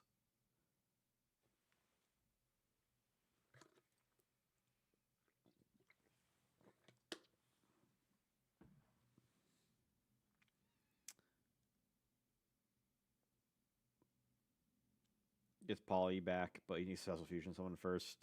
Yeah, I think if I consider Rottweiler in B, I think this is a definite B. I could see an argument for A if someone wants to make that. Giant Kozaki. There are no face-up Kozaki on the field. Destroy this card. It's a machine of a mad scientist.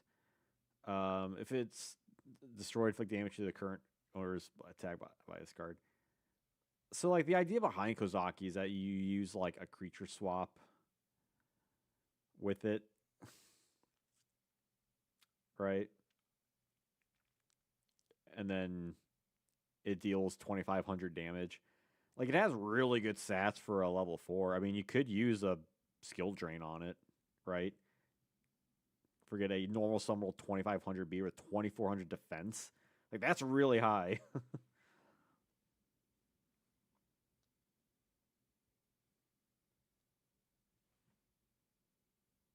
Of course, you also have to run Kozaki, which is just a very horrible vanilla. Honestly, though, Kozaki does need more support.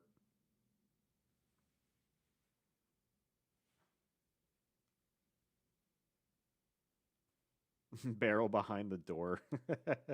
I love barrel behind the door, by the way. So like, I think it's a D.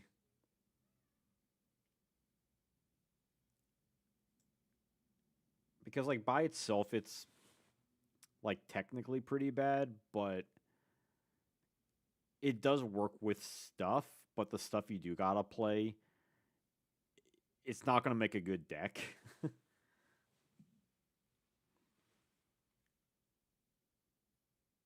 So I feel like D is probably fair.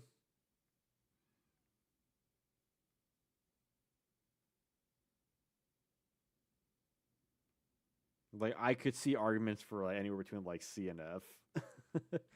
But yeah, it's just like the downside to effect. Like it's such a it's such a niche. Goblin Elite Attack Force. Yeah, if it's not for the things you could use with it, yeah. If it wasn't for this, like I mean, obviously its downside was that it's the burn, but it's the fact that it mentions current controller. Like it definitely implies that it wants you to switch control. It's like they knew what they were doing when they designed it, at least. Elite Attack Force. Essentially just Goblin Attack Force, but slightly weaker. But, it's if you're running like a Goblin deck, it still has high attack. Does it have more defense than Goblin Attack Force?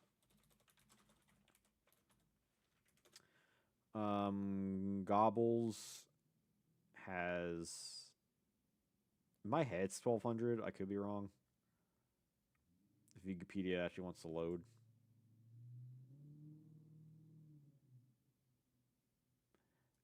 Elite isn't bad. No, 0 defense. Goodness. 15 definitely helps. 15 definitely helps. Yeah. I think this is a B tier. I think this is a solid B tier. Like if we're looking at B tier cards, like this would be like our example. This card I think is kind of similar. It's essentially is the same thing. Um, it's just Goblin Attack Force. Like it's an Earth. It's a Beast Warrior instead of a Warrior. But that's about it. But like if you're playing those kind of decks, it's gonna be in it. Like I would say it's like if Goblin Attack Force is good, this card's good by comparison alone. That's just like a one-time beater. They banned this in a Yu-Gi-Oh progression series, like the SEMO one or like some other progression series. I actually picked up some of these cards recently because I legit never heard of this card till within the last like few months. I'm like, what the hell? So I looked it up and I was like, oh, I'll pick up some. Who knows? We'll save Jared Bean's man for the very end for those watching. This set rotation. I want to kind of I had this thought of doing a like an OCG progression series kind of thing of like maybe start with like series 1 and like work from there. But I don't know. Just, I feel like you need like a good like co-host for those kind of things. The Mad Lobster. Yes, I'm using the OG art.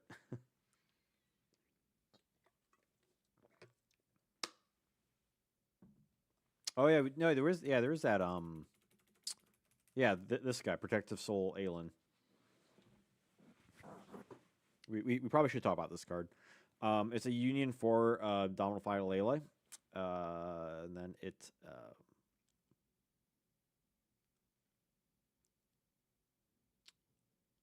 what does it do? It changes battle position once per turn. Oh, so it's like second goblin. Second goblin. Like its text should just be this is second goblin. For giant orc. I mean, it's nice that you're given a monster like that, the kind of thing, but it's a union, right? So it's kind of it's pre union hanger union, so it's pretty bad.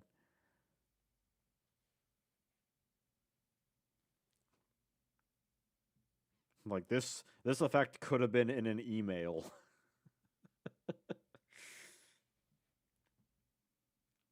I think it's C. For what its effect is working with, um, it helps the card.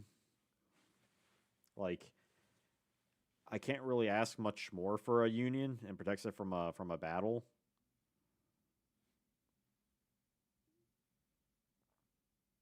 Like, I would say C.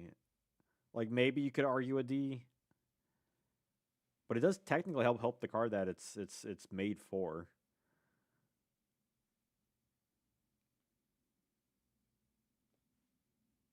For what it's worth.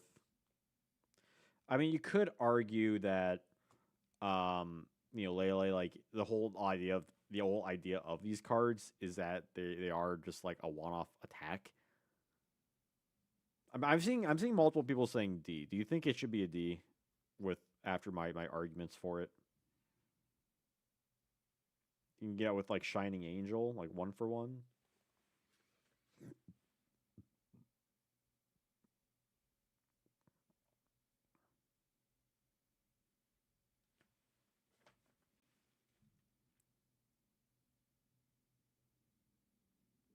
So, okay, my question is, and why are y'all saying it's D? Yeah, because that's my whole thing. It's not bad like it's bad by itself, but it's not designed for itself. It's designed for Lele. And for Lele, it lets you keep attack, it lets you keep the big monster on the field essentially. Like it's not technically good, but it is what it is, which feels very just standard design. It does have a kind of like a rather agenty design.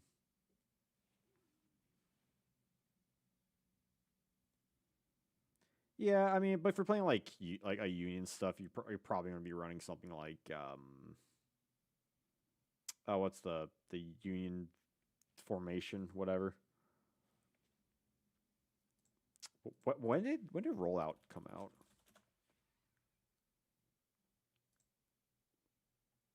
I think that was a bit later. I think. Oh, elemental energy. Okay, so you don't have to wait that much longer for rollout.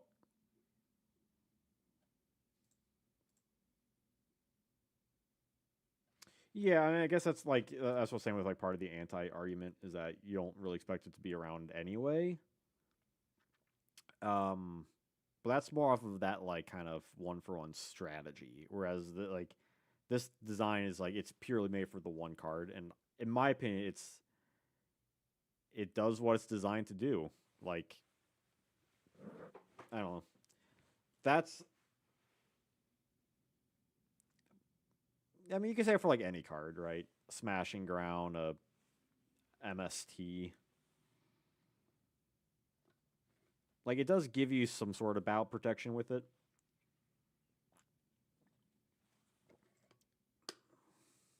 which is something. Unions really like I think that's just more a problem with like unions. Like they really should have been like equipped from the hand, right? Like if you control, Aitsu, you can equip Koitsu from the hand, like an equip card. I mean, I think Guardians should have been the same design as well. That's just baffling to me. But I'm sticking with C. I think as a card is designed on its own merit. Um, Mad Lobster. This is. I mean, it's a level 3 water with 1700 attack. It can get under stuff.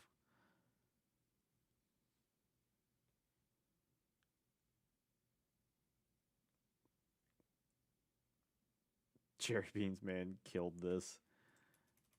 1750, 3 stars. Yeah. I mean, it is water, so it gets some advantage with that. That's just like a basic thing. C or B? I'm thinking D. I mean, I could hear an argument for F.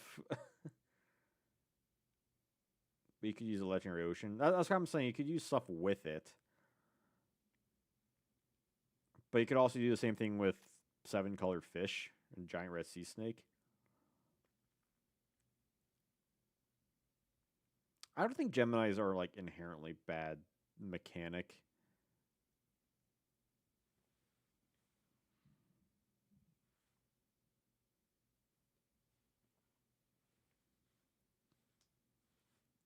But are people playing using like Xyz decks?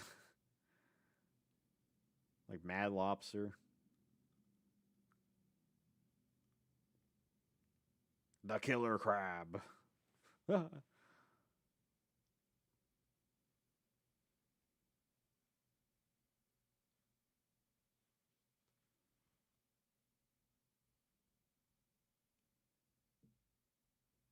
But are people playing like Rescue Rabbit into Black Ray Lancer decks? Is like my even like Zexal era, which I have covered the entirety of Zexal era Yu-Gi-Oh. Gosh, time is a blur. It does not feel like that long ago when I was making the GX videos. I feel like GX era is when I was like in my like I was in a good groove during that period years ago.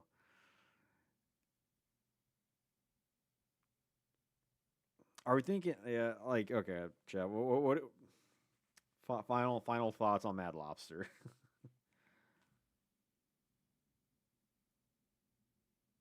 Think C. You're playing Dino Rabbit, not Mad Lobster. Dino Rabbit's pretty fun. I do have a Dino Rabbit deck built, like a redo Dino Rabbit.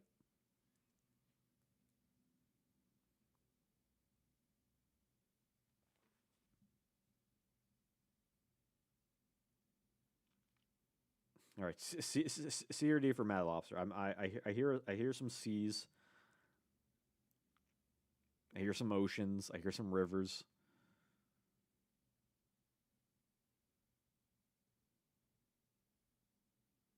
Yeah, Cabazols. All right, we'll throw them in C.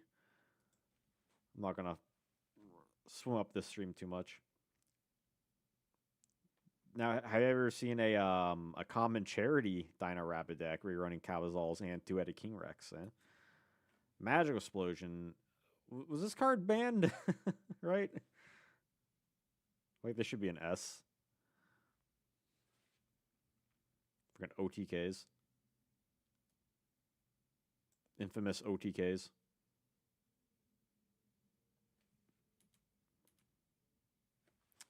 Just throw yeet. Miracle Fusion, I would also argue S tier, because it's still definitely played in hero decks, and it kind of has been for a very long time. I would argue S.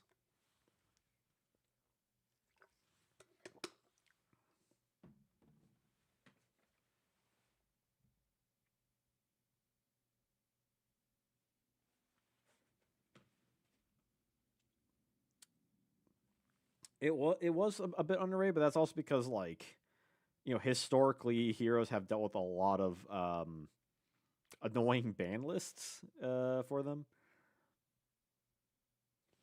But even by modern Edison format, obviously heroes like hero frogs and sort of stuff. Like the Shining was a pretty good boost for hero decks. Yeah, I think it's S tier. Just given the longevity of the card, and that heroes, can pop into meta relevance once in a while. I think last time I recall was when my what was it called? Was it my no? Wake up your elemental hero.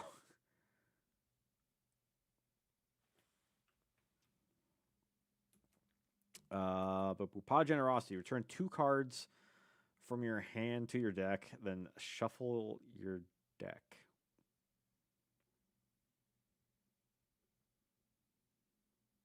How does this work with exchange? Is there a ruling on that?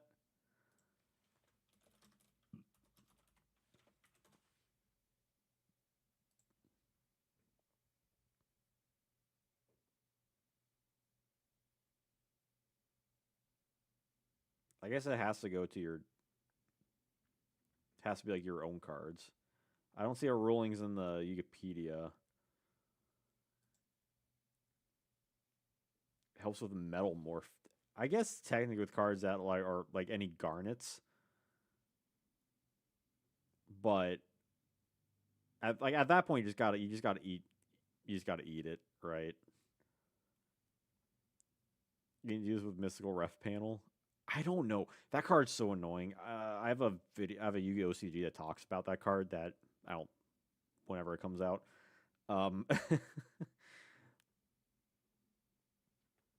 But I feel like that can be a Jeopardy topic, mystical ref panel targets.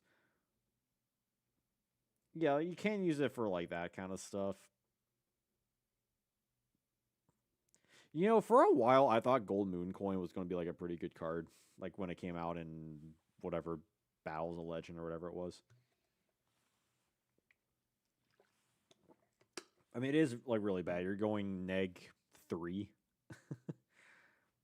for something a potential it's just one of those. It's just one of those instances where I could see the use for it, but you're running a card, and since that happens at that point, it's just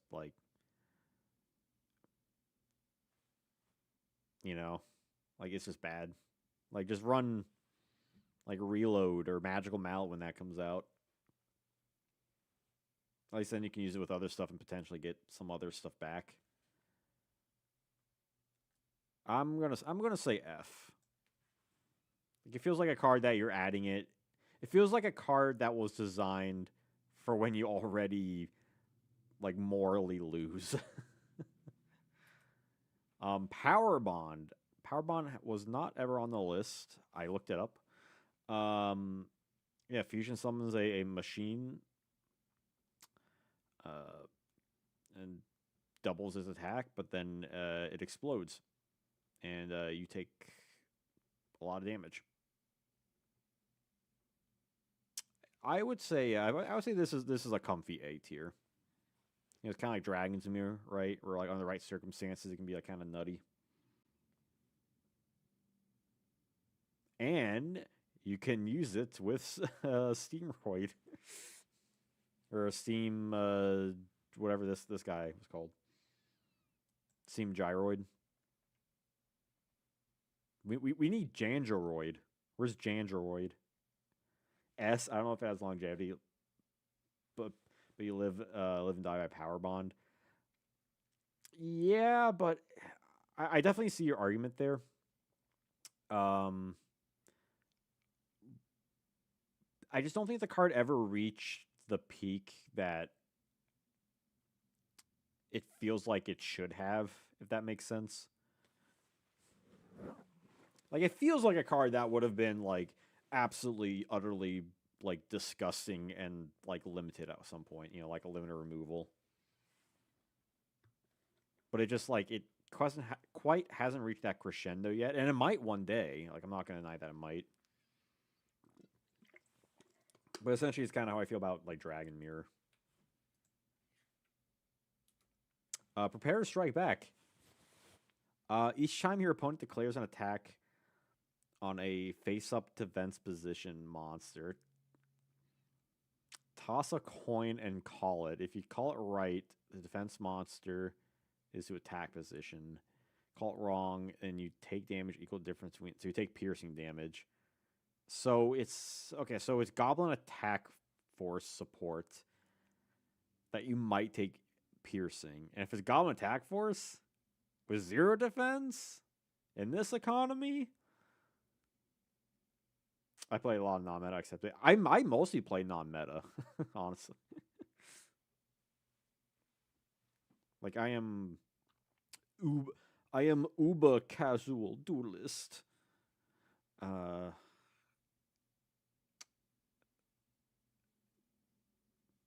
It's only when they declare an attack. I guess each time they declare an attack, you technically get a chance, and otherwise it doesn't cost anything aside from possible life points due to incorrect coin flip. But then, I guess if you don't want to play final attack orders, this is an option. It's DRF. It's DRF. Like, I see what they're trying to go for. And, like, as a card, it makes sense.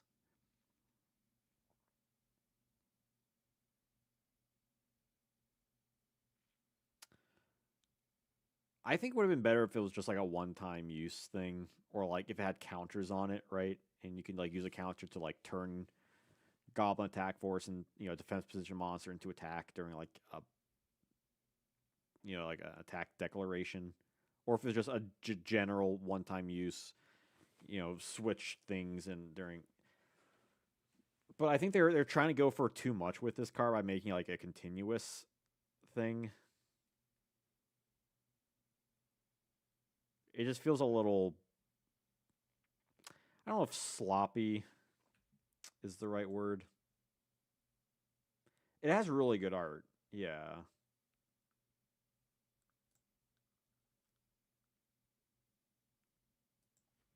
It has really good art. But we're not judging from art.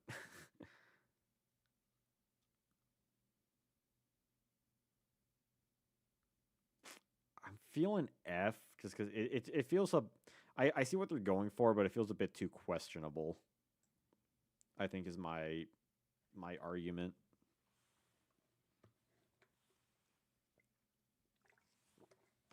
I could see a world where you argue, D.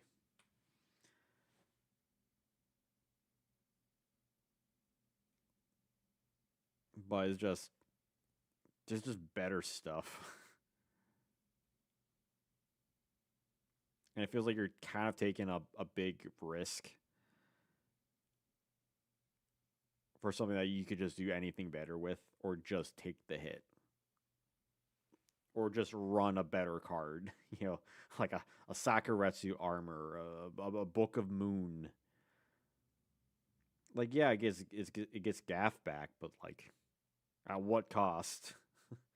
Right? Like it's a coin flip. It's not even like guaranteed.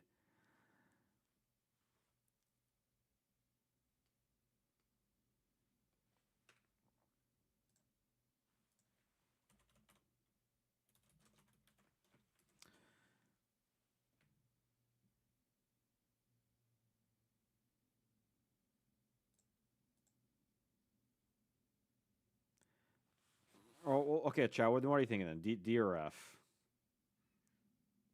Very Joey coded. I mean, yeah, he has a Goblin Tag Force kind of.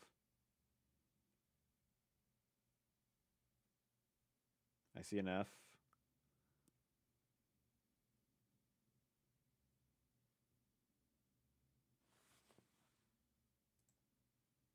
All right, moving on. Rising Energy. Discard one card from your hand, increase attack one monster and turn by 1500. Yeah, you can play skill. Like, yeah, that's basically my thing. Like, you just play any other card. Um, increase attack of face of monster by 1500 until the end phase of the turn. I wish it didn't have a discard. It would be nice if it was just like an upgraded reinforcements. But 1500 isn't bad for like a single use thing. B, C, or D. That's a big range we're going. We're going there. Yeah, 1500 is good. I just don't see people like really playing this. Like my gut's saying C. I could see an argument for. I could see an argument for B. I don't think it's a D.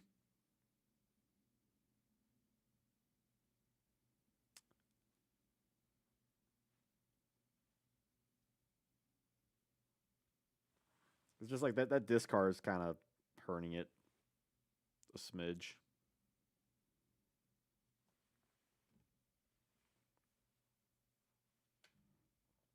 It's charging up. All right, I'm gonna go with C. Like, it's a nice card. It's I just don't see it being like much better than that. Much better than like it's good. Flat.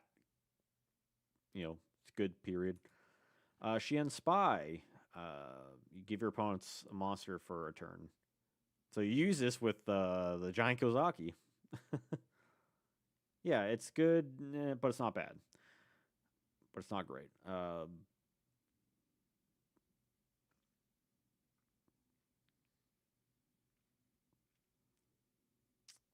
It's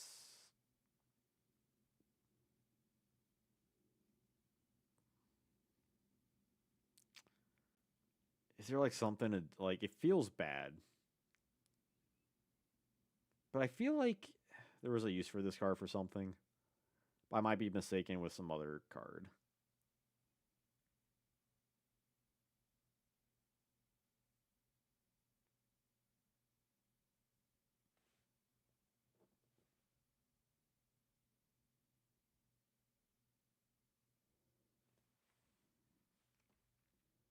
Because like, what are the applications of this?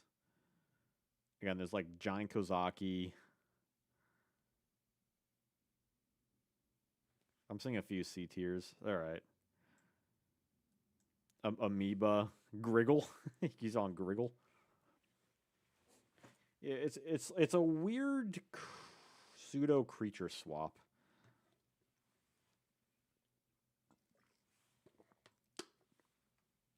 You could theoretically go for a game shot with this thing. If you give them like a really strong monster or like a really weak monster, then you run over it or have some weird thing. Okay, let's do Tyranno Infinity. Yeah, just give him an Acid Golem, but it's only for like a turn though, so I don't think that would necessarily work. Because I think Acid Golems for it's a standby phase. It takes like a counter away or a material. Tyrant Fanny, I think occasionally, I want to say this card occasionally sees play in like a Dino deck once in a blue moon. It was like a tech card. I want to put this in B because it can't get like really strong, if you're playing like a certain deck. Even just like, 2 or 3, right? It's 2, 3K. Like 1,000 for each one. Like Grandmaji wish it could do that.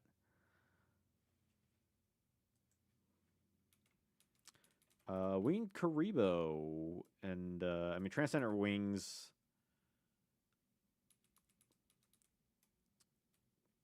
I don't know which one we should talk about first. So Transcendent Wings, you essentially evolve a Winged Karibo and 2 cards from your hand. What the frick? To someone from a hand or deck? Talk about a level up. Costly level up. All for this guy that has to be summoned via that card. You tribute it just your all face up. So it becomes a lightning vortex that deals burn damage. So it is nice that Transcendent Wings is a quick play, right? So you can react to your opponent doing stuff. And Winged Karibo does have like innate protection on the field, which is kind of nice, right? As the battle phase. Winged Karibo by itself isn't good, but yeah, isn't there like a Winged Karibo FTK thing?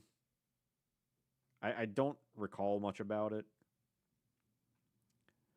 It's nice that it blows up. I wish it was all monsters they control, but I get why, because it has to deal with like burn. And combined, it's not even half attack. It's all attack, which can be good, but again, it is a situational thing.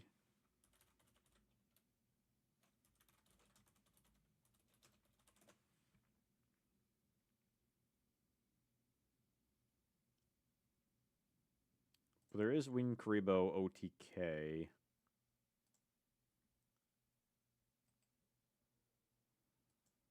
But technically requires like other cards, right?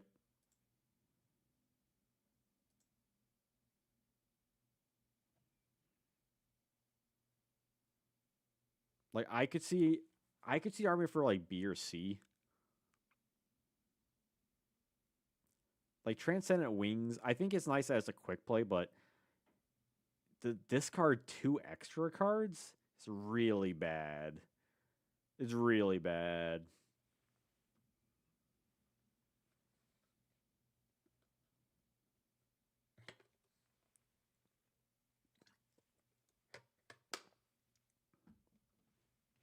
I guess if you're saying for like an OTK thing. What if we just put them both in C, like split it down the middle? Because I feel like you could make an argument for this in B, and you could also make an argument for this in D. So I think if we just like even it out to a C. What do y'all think?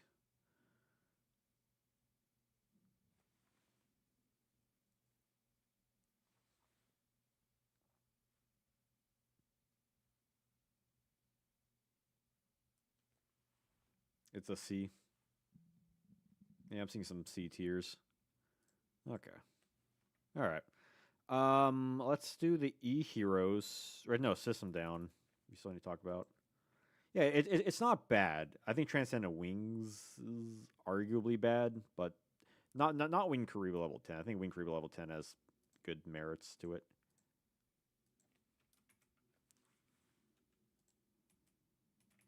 System down is really good. It's a great side deck card. Pay 1,000 life points to banish all machines from outside the field and in their graveyard.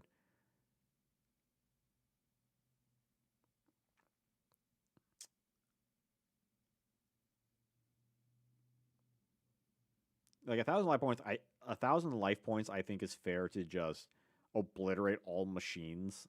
like not only on field but in the grave, I think is like kind of insane. Like I'm gonna argue A. Like yeah, it is specific against machines, but like gosh dang, if you get this on the right time, which like I've had before, in certain duels where like this, this card is legal, and it is like it can end games basically, like if you play it on the right time. Like it's that kind of cracked. Like this card can definitely like I think this could definitely see meta play at like some point in the future, right? Given the right circumstances.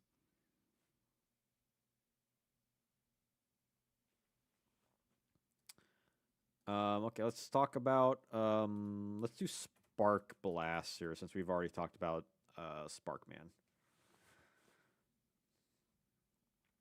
Of course, the Sparkman. During the main phase, you can change battle a face-up monster. You can use it 3 times and destroys it. I wonder why they gave it a limit. That feels weird, right? Especially like a 3-time limit thing. Um, but changing a battle position just on a whim isn't inherently bad. It technically does nothing though, and it's also equipped to a vanilla monster. It should have gave Sparkman like some attack buff, even if it was just like 2-300. I mean, 400 would have been great. I'm thinking C. It has a use case. I mean, it's nice that like you can essentially just freely change like a position of something, and you can use it 3 times like in a turn. Like you don't. It's not once per turn. Ammo, I guess. Is it on Ojama tokens? I mean, you can theoretically get over like certain monsters, right? That may not get over otherwise. Like I could see an argument for D, honestly, just because it does equip to like a whatever monster, gives it a whatever effect that you can only use 3 times.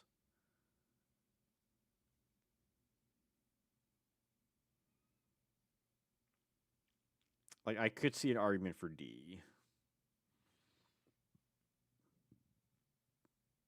but just on the basis that it's made for this one monster, right? Ignoring like what it, you probably want to save Sparkman for fusion plays, right? Just thinking about this card as support for Sparkman. It's like okay, you can change stuff which may allow Sparkman, which 1600 vanilla to potentially beat over other things. Could be a net positive. Um, yeah, Sparkman, it's okay as far as like those because he's one of the stronger vanillas. Skyscraper. It doesn't even work for Sparkman fusions. Honestly, it should have. It should have said for any monster that for Sparkman or monster that uses Sparkman as fusion material.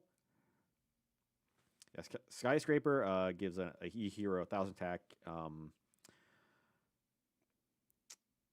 when they battle, or like when they attack specifically. Yeah, I think this is a B. You do see this occasionally in hero decks. It does become searchable, yeah, with Captain Gold. And 1,000 attack is like it can go a long way. Skydive Scorcher. All right, let's talk about Bubble Man, which I would argue, given how like certain like Bubble Beat decks are, I would argue A tier. It's the only card in your hand you can special summon it. So not when you draw, just only card in your hand. So you can like hold on to it, get a free special summon, use it for tribute or some other thing. Um, it can be searched out. It's good attribute, good typing.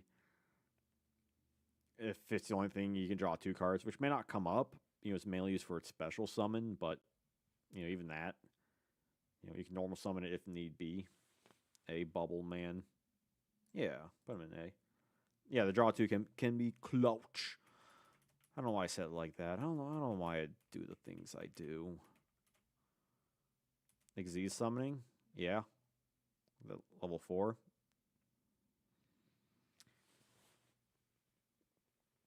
Yeah, he was kind of designed off of Batman, for sure. Let's see. You can change one Bubble Man. It's an attack and attack position your opponent controls, both to defense. You tribute the Bubble Man that was changed to events. Special summon here E hero from your hand. This is definitely setting up for what's soon to come out. Blade Edge. It sounds like, right? Because Blade Edge does piercing damage, and you get like a strong thing to just deal piercing right away. It technically it works as a defensive tool with Bubble Man, right? You can when they attack, and then it changes both to defense. So it does have some like utility. Yeah, I think I'll probably place in the same thing as like Spark Blaster. Like you're probably not gonna actually like play this, but it's not the end of the world if you do, and you can technically make use out of it.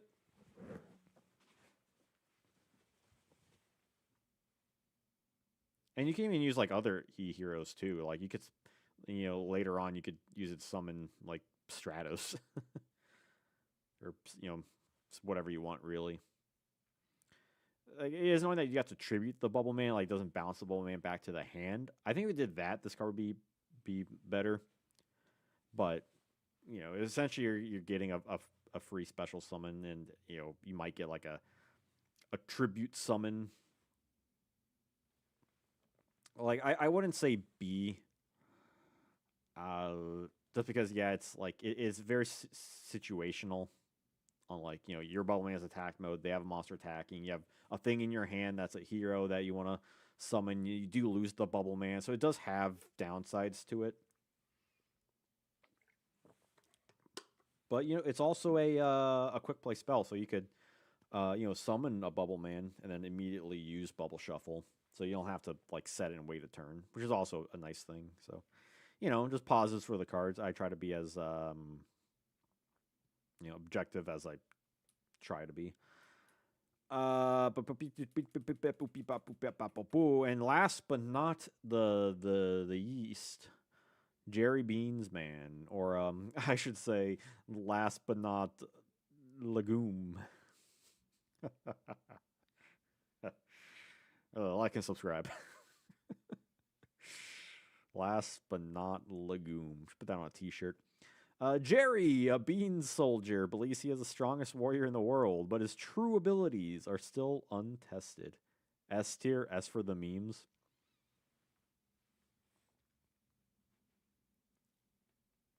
So theoretically, I would put him in D tier, but for the memes, I don't think he's F tier. Level 3, plant 17, 15. Has he seen like actual play and other stuff?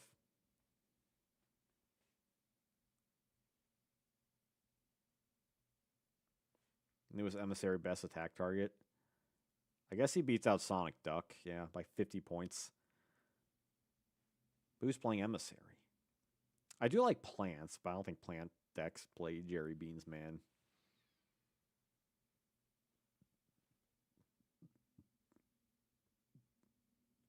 S for sure. Hey, what's up? Shira Diamond? Lobster tier. I only see him in meme decks. Did see play in Plant Link. Plant Link. Interesting. Emissary beat top in cyber format. That's also a very short-lived format. Jerry.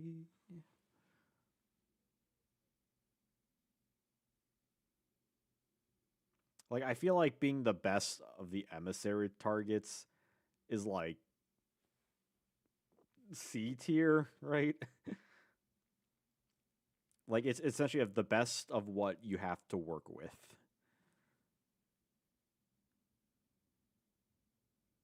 We all voted for S tier.